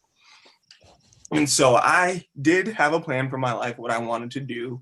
And luckily enough, it was close enough for what my ancestors and gods wanted that like the laughter didn't hurt that much. They're like, oh, cute kid. Here's more along the lines of what we're doing. And so originally it was like very much psychology. It was sexual health. And I did a lot of work, in my profession and through my proto temple for like outreach efforts was heavily around sexual assault, intimate partner violence, rape culture, holding men accountable, understanding gender, and so on and so forth. And I was very certain that the Temple of Holistic Knowledge was just gonna be like, oh no, this is where you come to get like all the condoms in the lube. This is how you ask people for consent. This is how you change the culture. Like that, I was so sure that's what it was going to be. And you can still see remnants of that in the things that I do. However, there was another stage to be had. And I entered another phase of education and the idea of mental health and the various levels that this issue impacts us and the various ways that religious bodies and institutions have either healed, helped, or hindered communities with respect to mental illness and social differences and disparities and poverty. And some conversations that I had with some folks in the tradition, coming to recognize that really the true crime that I was watching, from my eyes, from my newly elevated third degree eyes, is that really the thing that we do to hurt each other most is convince each other that there's not enough for us all to be okay. And so from that moment on, my ministry and my temple became dedicated to helping people recognize, one, there is enough for all of us. Two, we have the means to, one, produce it, and two, sustain it. And three, anything that we do that doesn't translate to putting a spoonful of food directly into someone else's mouth is participating in the problem. And so from that kind of realization, I started to formulate programs around, outreach. So I still do utilize sex as a way of reaching out to people, sexual health, rape culture, consent, using condoms, using birth control, understanding various ways of enjoying sex while being responsible is actually intrinsic to our theology as pagan people. Right? We do have a way of utilizing sex in healthy and appropriate ways. And I do use that as a way of reaching out to people in a sex positive kind of way, in a way that like my career kind of originated. But then also using other kind of, actually translating the wheel of the year into how I operate programs and how I encourage other folks to operate programs, right? So like most recently, there was Intimate Partner Violence Awareness Month. That is on the calendar on my professional wheel of the year, so to speak. And then World AIDS Day is on my professional wheel of the year. Sex Week, professional wheel of the year. And so I use that particular theology to organize what I do and how I offer things through the temple. And then I also encourage other people who are clergy or studying to adopt their own wheel of the year for how they want to do outreach. I think that is a fantastic way of doing it. And I definitely want to hear more about that. Right now, we are going to move on to Sir Ed's presentation on Corellian tech. And I'm sure we will have some time to chat afterwards and learn more. Excellent. Thank you for sharing. Thanks for having me. Bye now.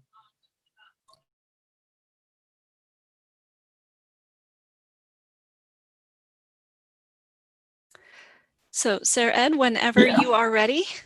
Okay. Terrific. Well, I'm glad to be here. I'm in my 13th day of quarantine in Chicago.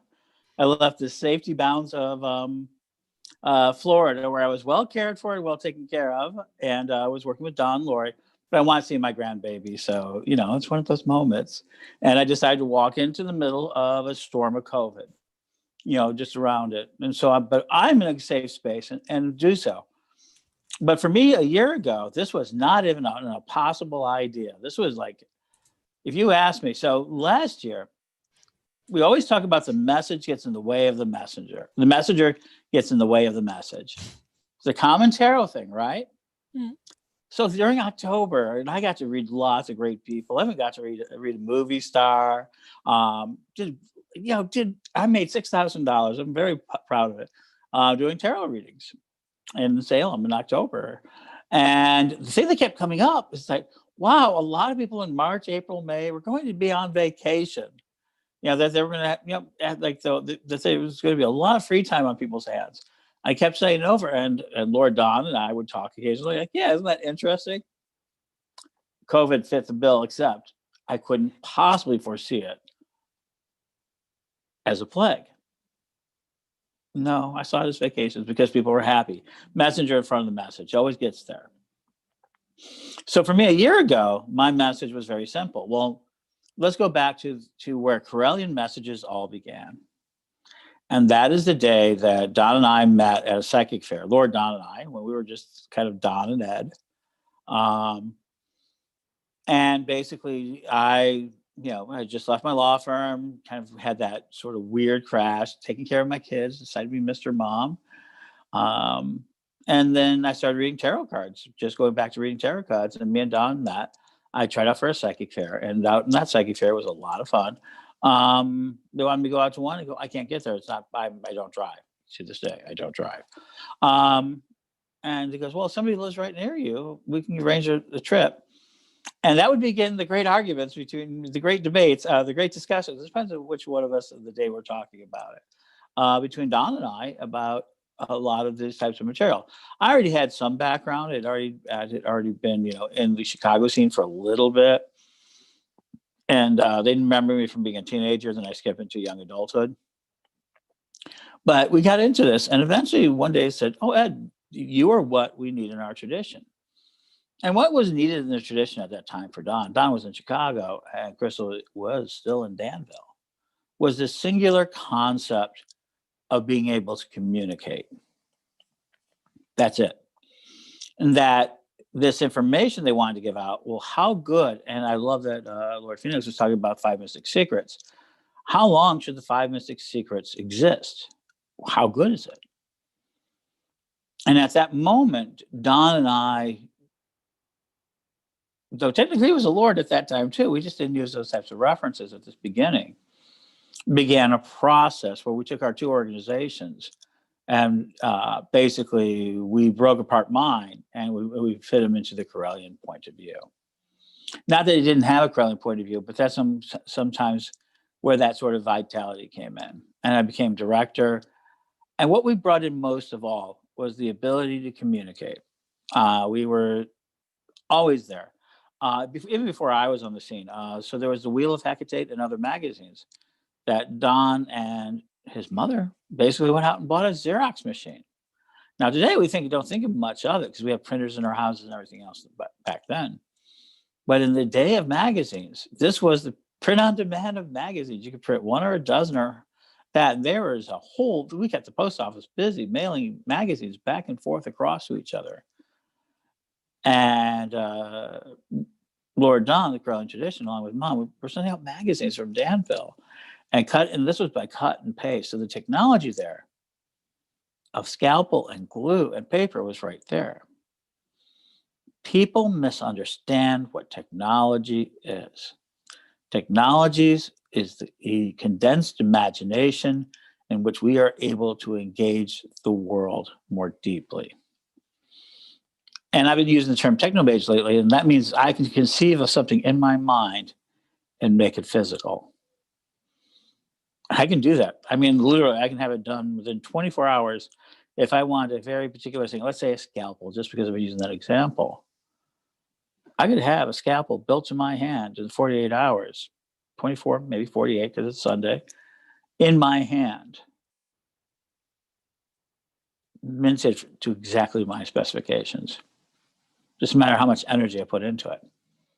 That's the world we live in now. But back when we started this, it wasn't that type of instant demand world. So we would build magazines. We would have the roundtable magazines. We would then move on to flyers and events at office spaces and telephones. And always we had this idea of the web behind us, this idea of the crystal web. My crystal web for me is another energy, which is very, very much about combining of networked energy. And today people would say, oh yeah, I built an entanglement. The crystal web is now today very explainable in quantum terms, but that's not where it started. That's not where people are comfortable with. And so we're building this sort of Correllian tech of spiritual energies, such as skills and practices, psychological skills. We've always had that. We've had artistic skills, tremendous amounts of it. We've had spiritual skills of prayer and soul retrieval and psychic skills such as ESP. That's what supernatural skills. We've had all these skills. These are the skills what we do. And then we picked up the skill that's most important. And what is the singular most important skill to a Correllian priest? You can say it's your combination, your connection to tradition, or you can say it's connection to your deity. But it's really your ability to communicate. That means your ability to listen, not just hear, but listen, and then produce information that moves back across that people then will listen to. The more you're listened to instead of heard is extremely important to long-term health. But me as a radio host using podcasting, and we're going to get into really fast here, the evolution of Correllianism in just a few minutes. It's going to take me a few minutes to explain it, how fast. But understand that I was able to be listened to be heard. As a priest, I want to have people be able to listen to me. And if they don't want to, that's fine. I mean, no one, I don't care. But if you want to, I want to be of so much value that you want to listen. And I want to be entertaining enough that you want to hear what I have to say. Not necessarily listening. I'm okay with you putting me in the background of yours while you're working. I know many of you do. Many of you put it in with the background of your working or in the car playing it out. So and I love being in that space too. But as a priest, I need to be able to hear or listen to the people I'm dealing with and hearing them as best I can, then replying to them as best I can. And that's always been the number one thing I've understood. Yes, coffee pusher. Welcome to the rat race. Can you see that? Yeah. And so for me, so we started with one. So we started to talk this Correllian message, and that was magazines, radio show terrestrials, Psychic Chicago Radio, VVX, midnights every night, and we went on from there to lots more magazines. The printing of the 5 Mystic Secrets, the holding of an office of psychic services, moving on to the internet with basically one list with our study groups and the daily spell, getting up to a point where we had 2,600 tests sitting there for 6 poor little mentors. And that's when Witch School was born. Lisa Tewitt, Don Lewis, and I basically put our minds together. September 4th, 2001, we opened it up. Magic TV would come along. Same would be growing the list. The list would go from one list to e-groups to Yahoo groups. We would continue to grow on. And so we would have a lot of this sort of platform building between study groups on the Yahoo groups. People would have private email groups. This was always, people had arguments over these things. It looks so much in the hindsight, it's not that important, but it looks so important. The controlling and listing and managing all those. And then we got into Ning, which was an advancement of actually being more community. And then we got into Facebook. If we know where we're at in that, we've gotten into Twitter. Today we are into TikTok, whatever. So we've gone into all these different processes. Most importantly, Magic TV became YouTube very, very early. We're one of the early people. We have now sort of things. Pagans Tonight Radio became 7 days a week radio. We just did 3,202 episodes with them doing, and we're in the middle of our monthly Elder Talk on the 9 virtues. So we're continuing to develop. But a year ago, people didn't do it. So when people ask, well, why are you able to do so? This year, we had the absolute amazing opportunity not only to do this event. This event is now better because of what we did, but we're able to help our community, not just curling community, but the community at large, because we were there. We were already studying Zoom. I was already trying to talk them into this, and this spirit gave it to me to prove. And that is basically we can support these festivals. The Corellian illustration was glorious. It was beautiful. It was better than I ever expected it to be. We had so many great assistants. I had a team there. The Paladin team was there along with Reverend Laurie and a bunch of people who were involved with that in so many different deep ways. And it became 8 countries and 38 people, something of that number. And it was all recorded and still recorded and recorded onto YouTube. So we have this sort of thing, just like we've done in the past. And then we were able to do the sort of weird telethon practice Halloween show. And then we did Help 3 Gates, and then we helped Pagan Unity Festival. And then we did Witch Fest, and we did Nashville, Tennessee. And we've been doing that. I looked at the numbers. We're over 1 million minutes on Zoom already. That's right. Over 1 million minutes consumed. Yeah. And so we use these tools hard. And the other tools are coming up. We saw some people are on MeWe. I've got an account on their TikTok where we're seeing that sort of thing. And for me, the next thing is the Nexus, which is kind of this next idea. So, okay, I'm going to open up. I want anyone who has any questions about any of the technology we've got. But our technology is very simple. Let me explain it in one simple statement. We're in the midst of a telecosm, which means as much bandwidth as you want, in whatever form you want it in, to be delivered to whomever you want it to be delivered to. That's it. That's our formula. And we can fill it up with as much noise, as much energy, as much teaching as we want. It's just a matter of execution of the access to free will, where our digital aura touches the internet and our basically execution of free will.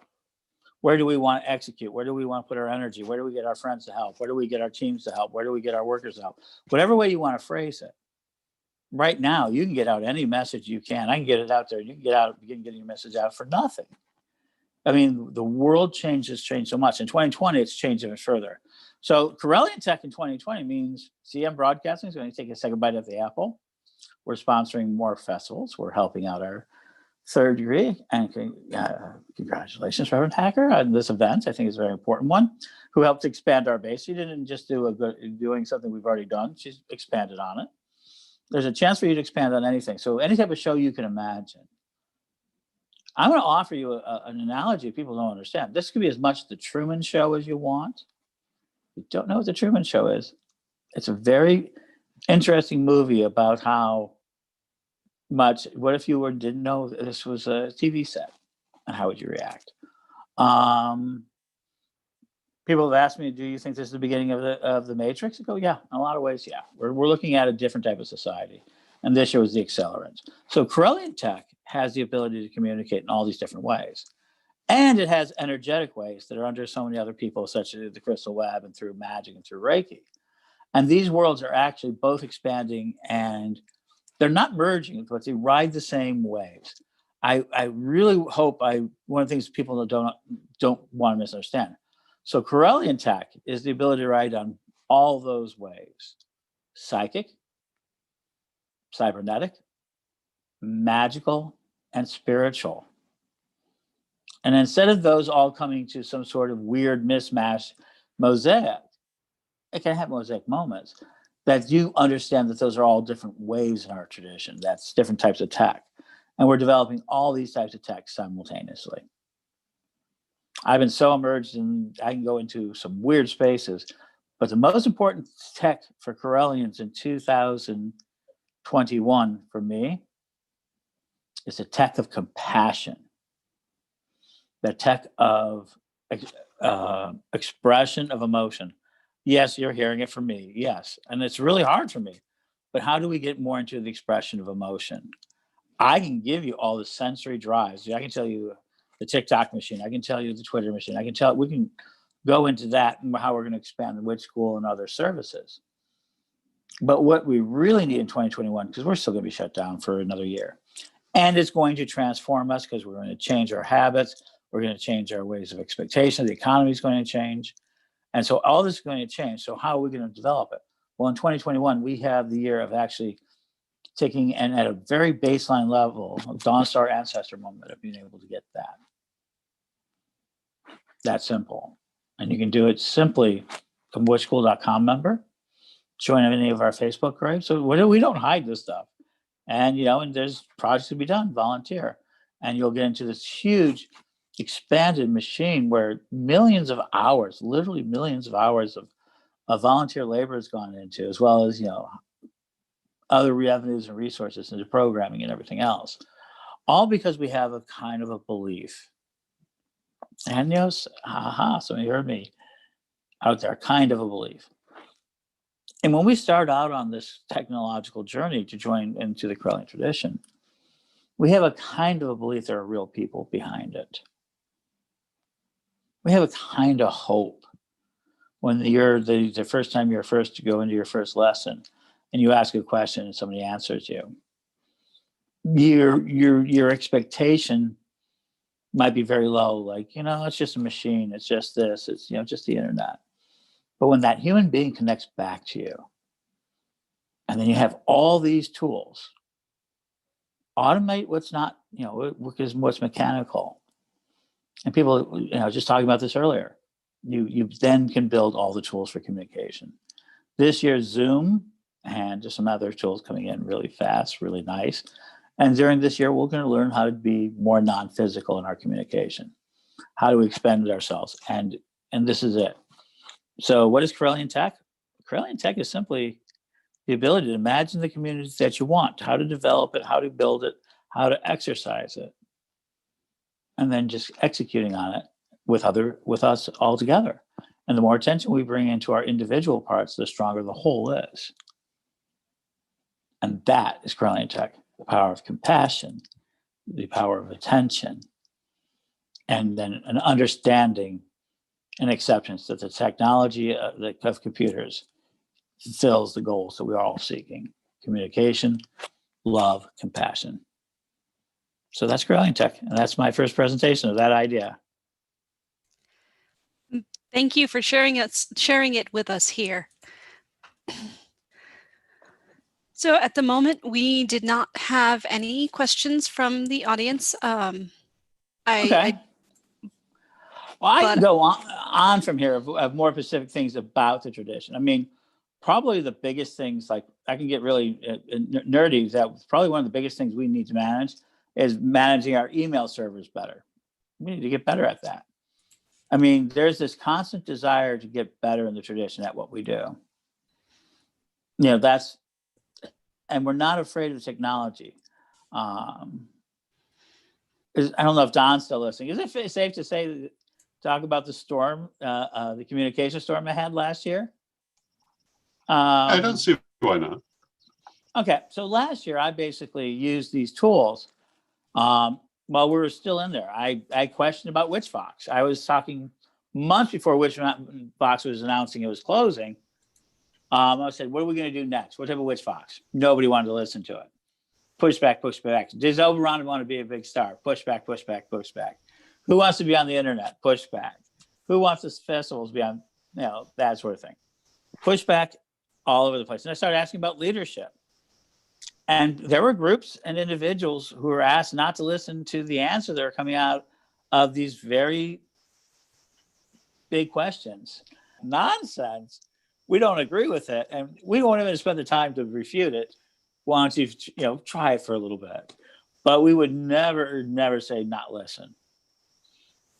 But that's true. Right now, the hyper reality of the media, the technology's job is to take you down rabbit holes and get you not to listen.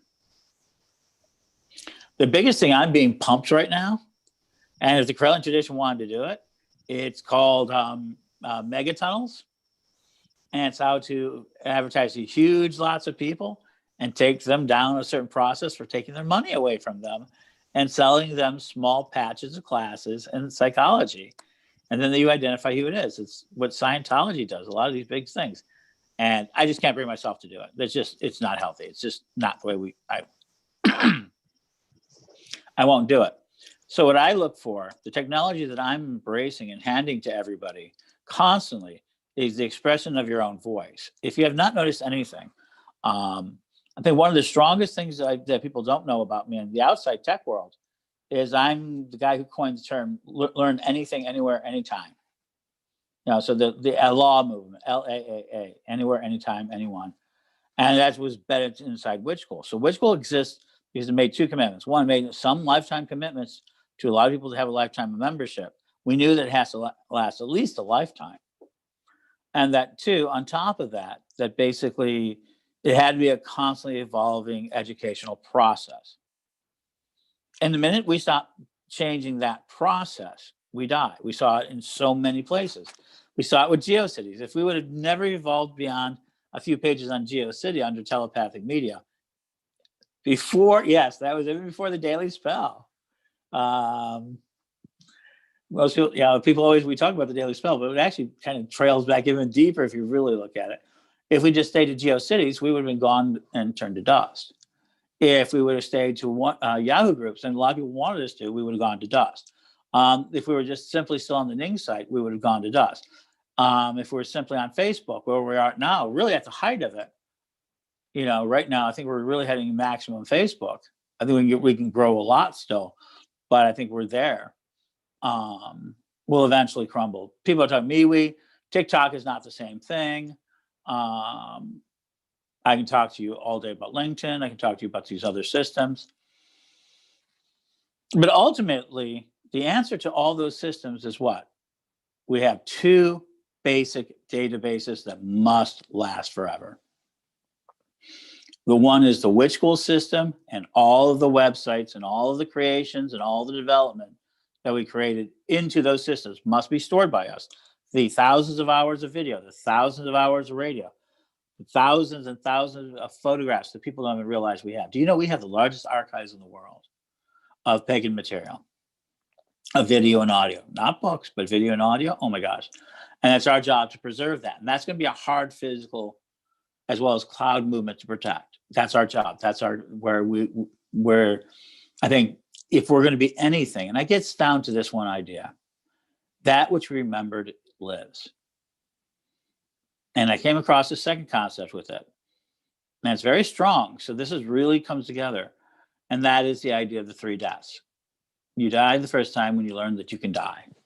Terrible thing. You learn you can die. Whatever age, whatever time, death comes into your life and you realize it exists. The second time you physically die, your organic body, done for. And in our traditions, in all of them, and all the different faiths, it's like in ancestor worship, it is that which you remembered lives. Okay, we all agree with that. And the third death is the last time someone speaks your name.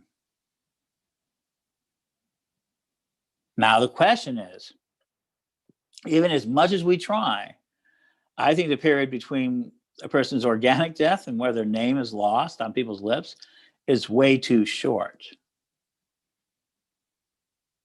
Deep down, Corellian tech has compassion, love, and this sort of passion for the ancestors is to remember we are the ancestors and we get a chance to record everything. One of the AI projects I've really got on my thing is take all of the film that Don's ever done and create a Chancellor version of him that can answer questions for as long as the internet survives. The Eternal Chancellor. The Eternal Chancellor, right, Don? We've talked about this. And Yes. it's possible because Don has offered free of charge and to the public thousands of hours, hundreds of questions, right? Mm-hmm. Hundreds of questions on every possible subject. And they're coming out as a 4-volume set here soon. Yes, they are. And I'm hoping to have the first volume after Thanksgiving. Mm-hmm. And that was a technological wonder. One of our friends and members of the tradition, Chris Copeland, Yeah. runs a service. She got in trouble with COVID. And she asked to us, it says, yeah, I just want to give you minimum base. I'm just looking for some minimum base work, right? She just wanted to keep her people busy. She dropped it down. She was making no profits. She was very honest with us. And it was in our price range, in Don's price range. And so all of the logs that he got done got transcribed into books. Yes, indeed. And so much faster because Don's been wanting to do this project for years. So one of the things that Corellian Tech can tell you, we can speed up the process. We have our own publishing house. We can do anything now. We've always envisioned a world where we could do whatever we want. People who are talking, Silas did that great piece earlier on the 5 pieces of languages. Did you know that right now every Corellian temple has right to so much literature, including what is Wicca in 19 languages? What is it? 1 in 10 to a Wiccan ritual comic book in 4 languages. So we're really making that move to be that sort of global tradition. We've always had. And because of it, we've had this sort of zero cost, and we grow without having a real cost. We are really, the thing that people don't understand is our costs are so tremendously kept to the bone because our people, we don't ask for people for a lot, we're able to do a lot. But technology has let us transcend making pennies into dimes and dimes into dollars.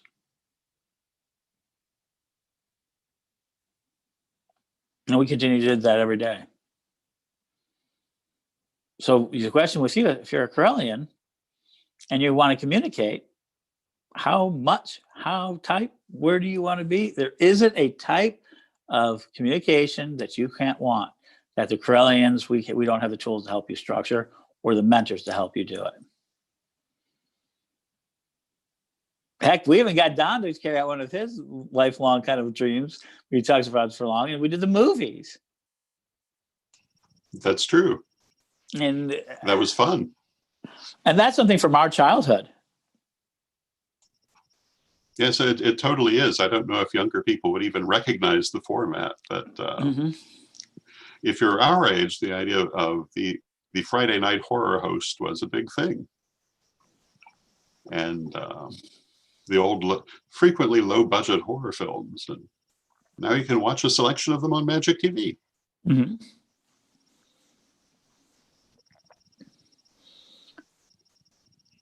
So at the end of the day, the hardest part of this next coming evolution, it's going to come down fast and hard.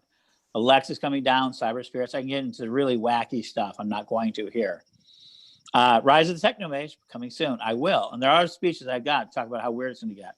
But what we have to do as a tradition, above all of the things I believe, is hang on to our compassion, our ability to communicate directly to the person, not their interfaces, not their things that are getting in their way, but actually to the person that's on the other side.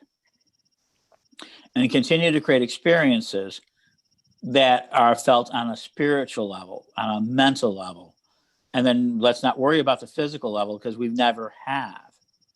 And when that physical level returns, I think it's going to have a very powerful effect. But right now in 2021, I think that we have to hold on to teaching everybody how to be compassionate, etiquette, kind, gentle, expressive, get your emotions across the internet. That's the harder part. And to be absolutely wonderful in that, and actually to be helpful in that, that's much harder.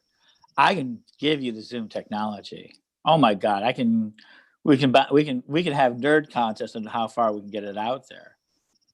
But if there's not compassion and love, or a place where people really can connect with, it doesn't matter how far you can distribute it. No one's going to listen.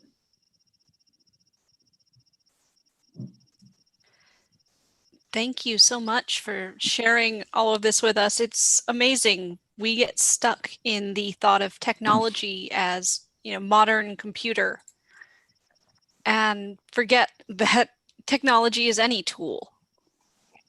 Yes, indeed. Well, there's Bancourt says it very well. He says, we create our tools and our tools create us. We don't really understand as modern humans that the idea of creation of fire absolutely changed us physiologically. It made us we shrunk our jaw. We had an outside stomach, and we got a bigger brain for it. Learning how to drain fire gave us a physical as well as a mental upgrade. It's just true. And if we were to get rid of fire, we would have bigger jaws and smaller brains from it, most likely, unless, of course, they decide to have more fun with us. Who knows? But our tools make us. So the tools we use.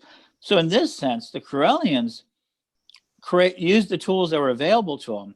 And they had one. Okay, so the thing that makes Corellian's story different than everybody else is the tools we use are cheap or free. Whenever we can, we don't let bypass at least trying a free tool. We just don't. Over the years, we've tried lots of things that are free. And thank you for the free trial. People love sending us their free trial stuff. And then we, like I said, really work hard. Our Zoom process costs us probably about $500 a month altogether, the whole CEM broadcasting. And we still have to figure out ways to do a better job of raising capital and raising fundraising for that. And it makes types of things possible. To be broadcast not only to 4 different sets of platforms, be stored instantly into a system, to be saved. It can be carved up, it can be then recreated.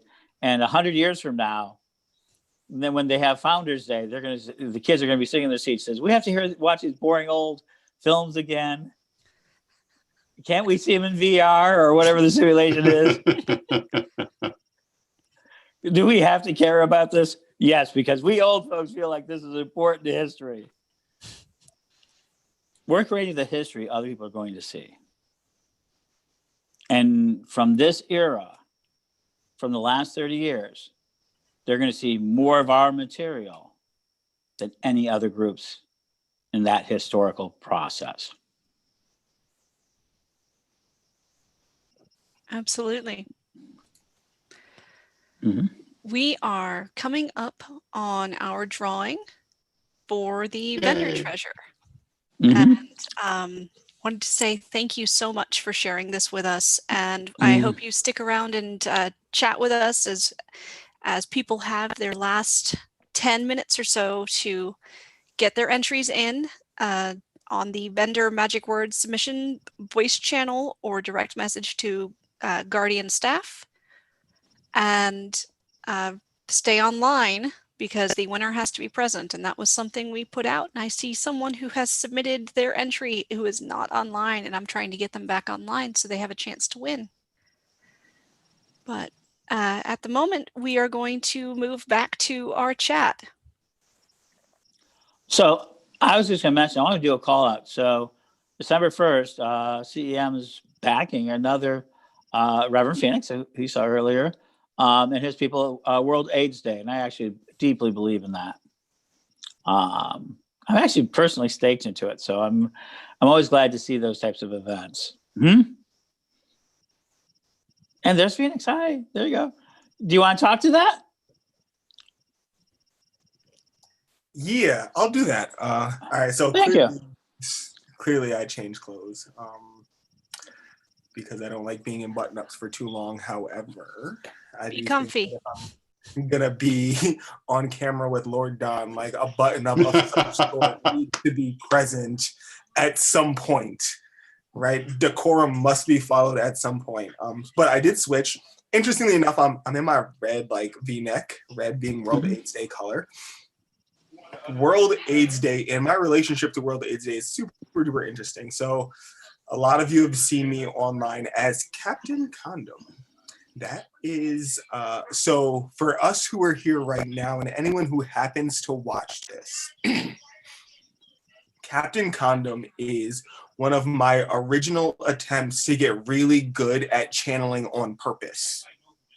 So Captain Condom in my head is a thought form who represents the spirit of HIV and AIDS prevention. And so when I take on the role of Captain Condom, I am on purpose channeling the spirit of that work. And that was how I on purpose used my witch school studies and my tradition third degree work to enhance my personal career and like get really good and develop like things that I could use to enhance my life. And so like, I don't know, some of y'all might have like an issue about using magic in that way. I don't have an issue.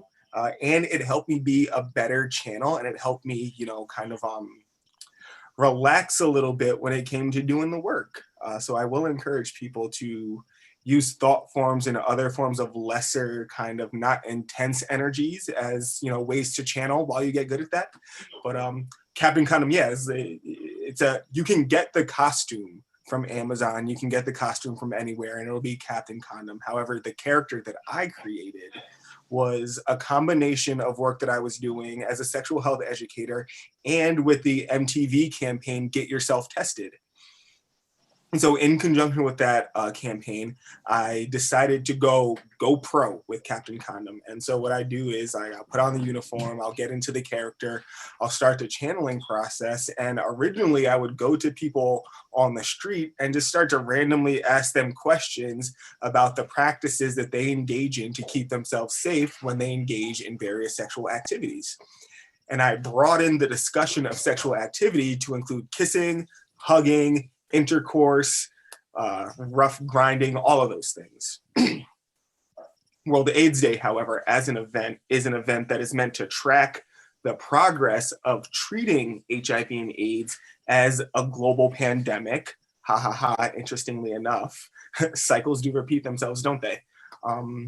But so there's the process of making sure that you are like legit for that. So there's the testing, there's the medication, there's the PrEP, there's the social aspect of being linked to care, making sure that your housing is secure, because on an intrinsic level, getting a diagnosis of becoming HIV positive is something that changes your life on various dimensions. And as a temple project, it's meant to address what happens to people when they get diagnosed or they get, oh, you're HIV positive, and then they lose their housing, their health insurance, they lose access to their family, friends, care. They become so stressed that they can't participate in their education.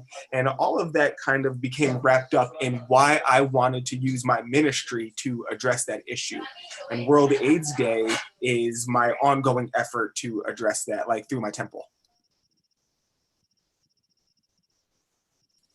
That is a really wonderful ministry to be a part of. It is definitely something that, while some people don't have in the forefront of their minds, it affects a huge amount of the population all over the world and can very easily affect any of us. And I feel as strongly that we should help those who have been affected, help prevent it from spreading as much as possible, and provide the support that we all need to make that happen. Absolutely. As most people don't, I don't know how many people know, but my brother, Ken, came out when he was 18. He was working his way through the shows, cosmetologist and eyeglass creator by day. At night, he was working in that period of time when drag was starting to really emerge. This was 1988. He came down with the kidney disease, and one night he decided to go home in uniform, and his life was taken from him when he was like 23 years old. So this has been a very important issue. He wouldn't have been here with me in either situation, but this is, he lived his life, and he was actually Wiccan before I was. I mean, it was many years. He would help me. Kind of some of his early books were part of it. So people don't realize, for a long time that I've been out there, very an advocate for it. And one reason isn't so much about my own sexuality, which is, as anyone knows, it's pretty deeply private, and I enjoy it all, and it's not any of your business. I love whatever pronouns you want to use and all that. But my commitment to the idea of AIDS is this idea of, and gay rights and the right of privilege and the right for everybody to practice, is that it took a family member, somebody who would have been probably a far more amazing priest than I ever tried to be. I'd still be the tech guy, but he would be up there. And we got to do everything we can to stop all of these different types of processes to give everybody their chance at their fullest life. And that's why it's important to me. And that's why I'm really glad to see other people doing it. Well, and here in the United States, it has a social stigma. It's associated with sex, it's associated with drug use, but that's not necessarily the case worldwide. It is inherited, and it we focus so heavily on those aspects that really, while they are important, are not the only keys. Yeah, when it comes to HIV and AIDS prevention, if you want to be super duper effective at it, you have to take a look at the issue from the various points of origination. So there's poverty, there are medical and biological issues, there are educational components, there are behavioral components. Of course, there are spiritual, emotional, and thought components, and components that make the issue worse based on unintentional ignorance. So like, there's stuff that I don't know and it's on accident and I'm functioning from this place of deficit. And all of that absolutely does impact the conceptualization of the problem and the treatment. Absolutely. If you want to be super duper successful at attacking any problem, you have to encourage groups of people to do the work that they are passionate about doing at any level. So all of us can't stand on a street corner and hand out condoms and demand that people get tested. Not all of us can be, house mothers who take in people who have been thrown off in the street and are providing homes for people. Not everyone can work at needle exchange programs and making sure that that is as safe as possible. But some of us can do any of those things. And those of us who want to can be encouraged to do that. And when we encourage folks to do that, we see real change in any kind of movement or problem. Absolutely. We saw it a lot with, kind of came to the forefront with the protests and the Black Lives Matter movement, that you can't stand on the front line. Not everyone can stand on the front line and enjoy soup for their family or any of that. It's not physically possible. I was able to participate in my local town protest because it was very small and relatively safe. But I couldn't participate in downtown Atlanta, as all of the flashing blue lights would have triggered a seizure and I become a liability. And so people get caught up in judging, well, how are you helping? You're not helping the same way I am. And instead, we can support each other and further the cause together. And I think that's an essential part when we talk about Correllian tech, is that we want to give the tools to, everybody thinks of a lot of religions like, oh, they tell you what to do. We don't tend to do that very much. What we do is we say, here are the tools that you've got, and we're willing to help support you with your tools. Yeah, you've got ideas. Yeah, we know that you can, the internet's going to give you a lot of information. But what are you going to do with it? How are you going to make a difference? And so I think that's where Correllian Tech comes in. What can we do to help you? What do you need? What is your mentors? Where are your tools? Do you want to do podcasting? Do you want to do a comic book? Do you want to express it as, we must say, Rev Haecker has done today in having a conference discussing these ideas? And we then provide the tools to allow them to express ourselves. That's where I think our strength is as a Correllians, because then we don't tell you how to do it. We just share a common message that we think everybody should know. Right down to where we get the 5 Mystic Secrets. It was a great place to grind that into. And for this event, which if you just count myself and my immediate family staff, we were at 50 hours of work before the event started. And that's nothing compared to a lot of larger events, but for a first time, it's a great investment. But I was able to, through the Correllian Membership Hub, go look at a central list, and I opened the Correllian Membership Hub and I opened the Correllian website and who's who and the elders of the tradition and such, and went, okay, I think I can run this for 5 hours. I would like to have 5 speakers. So kind of put this together, who can I reach? And, Lady Lori is my mentor. And I've known Lord Don for quite some time, and Lord Ed. And then I've known Lord Silas since I started at Sacred Sea as well. And then Reverend Phoenix, Lord Phoenix. I know you said just Reverend, but yeah, I just kind of reached out to him after seeing quite a few of his videos out and said, I'd like you to speak. And he said, yeah, sure, I'll be there. And that's the Corellian family. That's the tech. I went to Lord Ed and said, I want to do this on Zoom and YouTube and Discord. And he said, well, I don't know Discord, but I got Zoom and YouTube. I said, it's fine. I got Discord. No problem.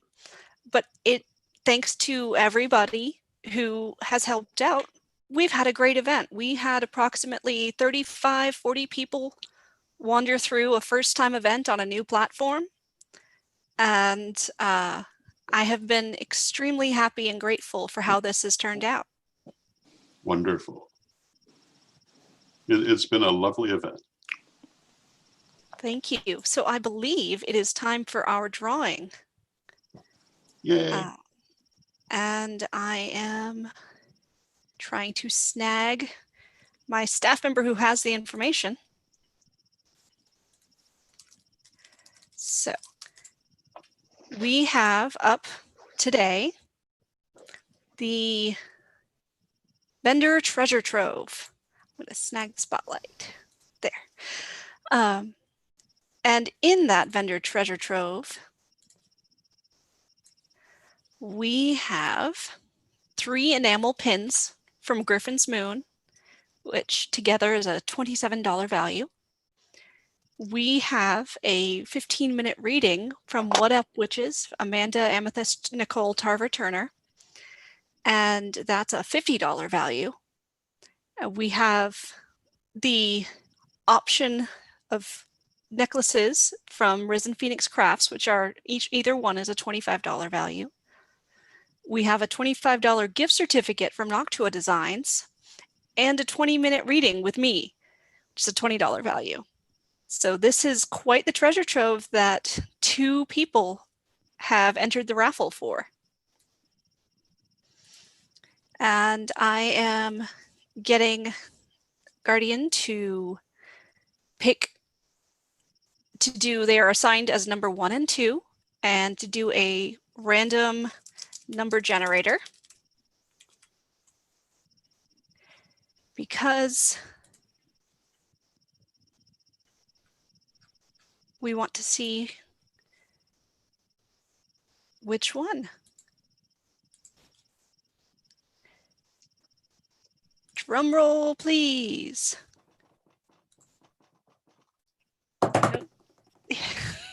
Yay, thank you.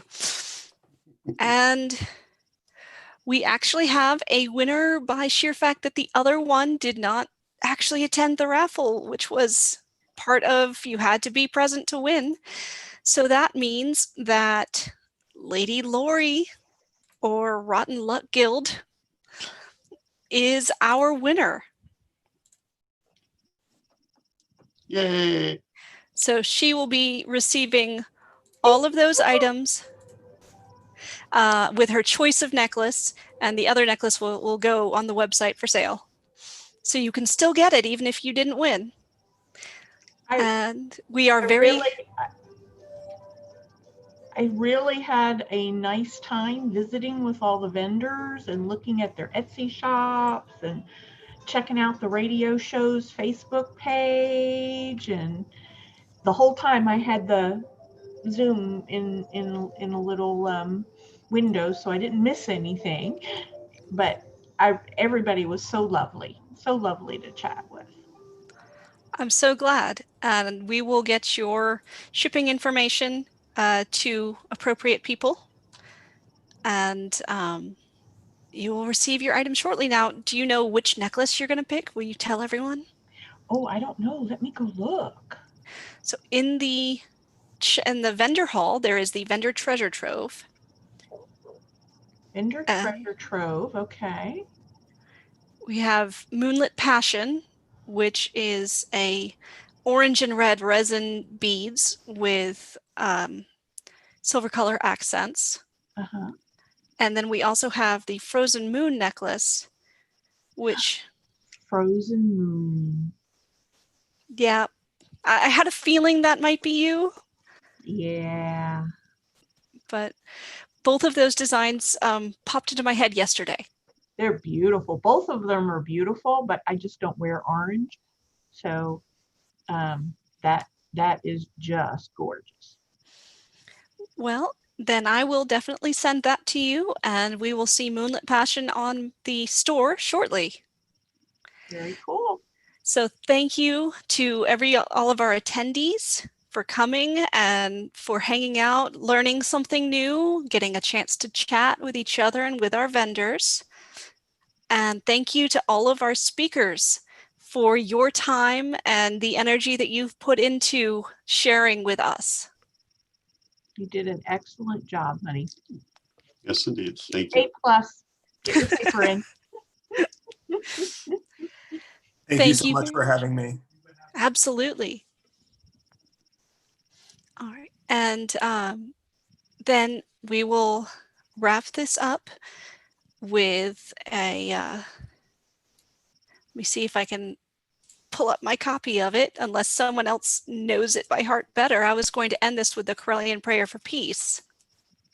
I think Lord Don could probably lead us all in that. We might all know that by heart, right? I pray for peace. I pray for that. I pray for stability.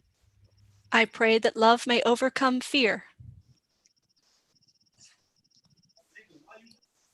And I send energy of love and peace for all people of the world.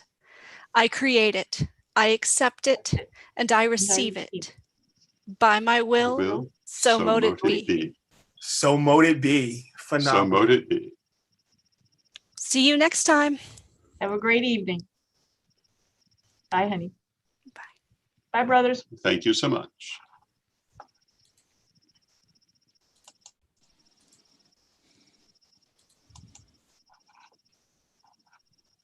All right.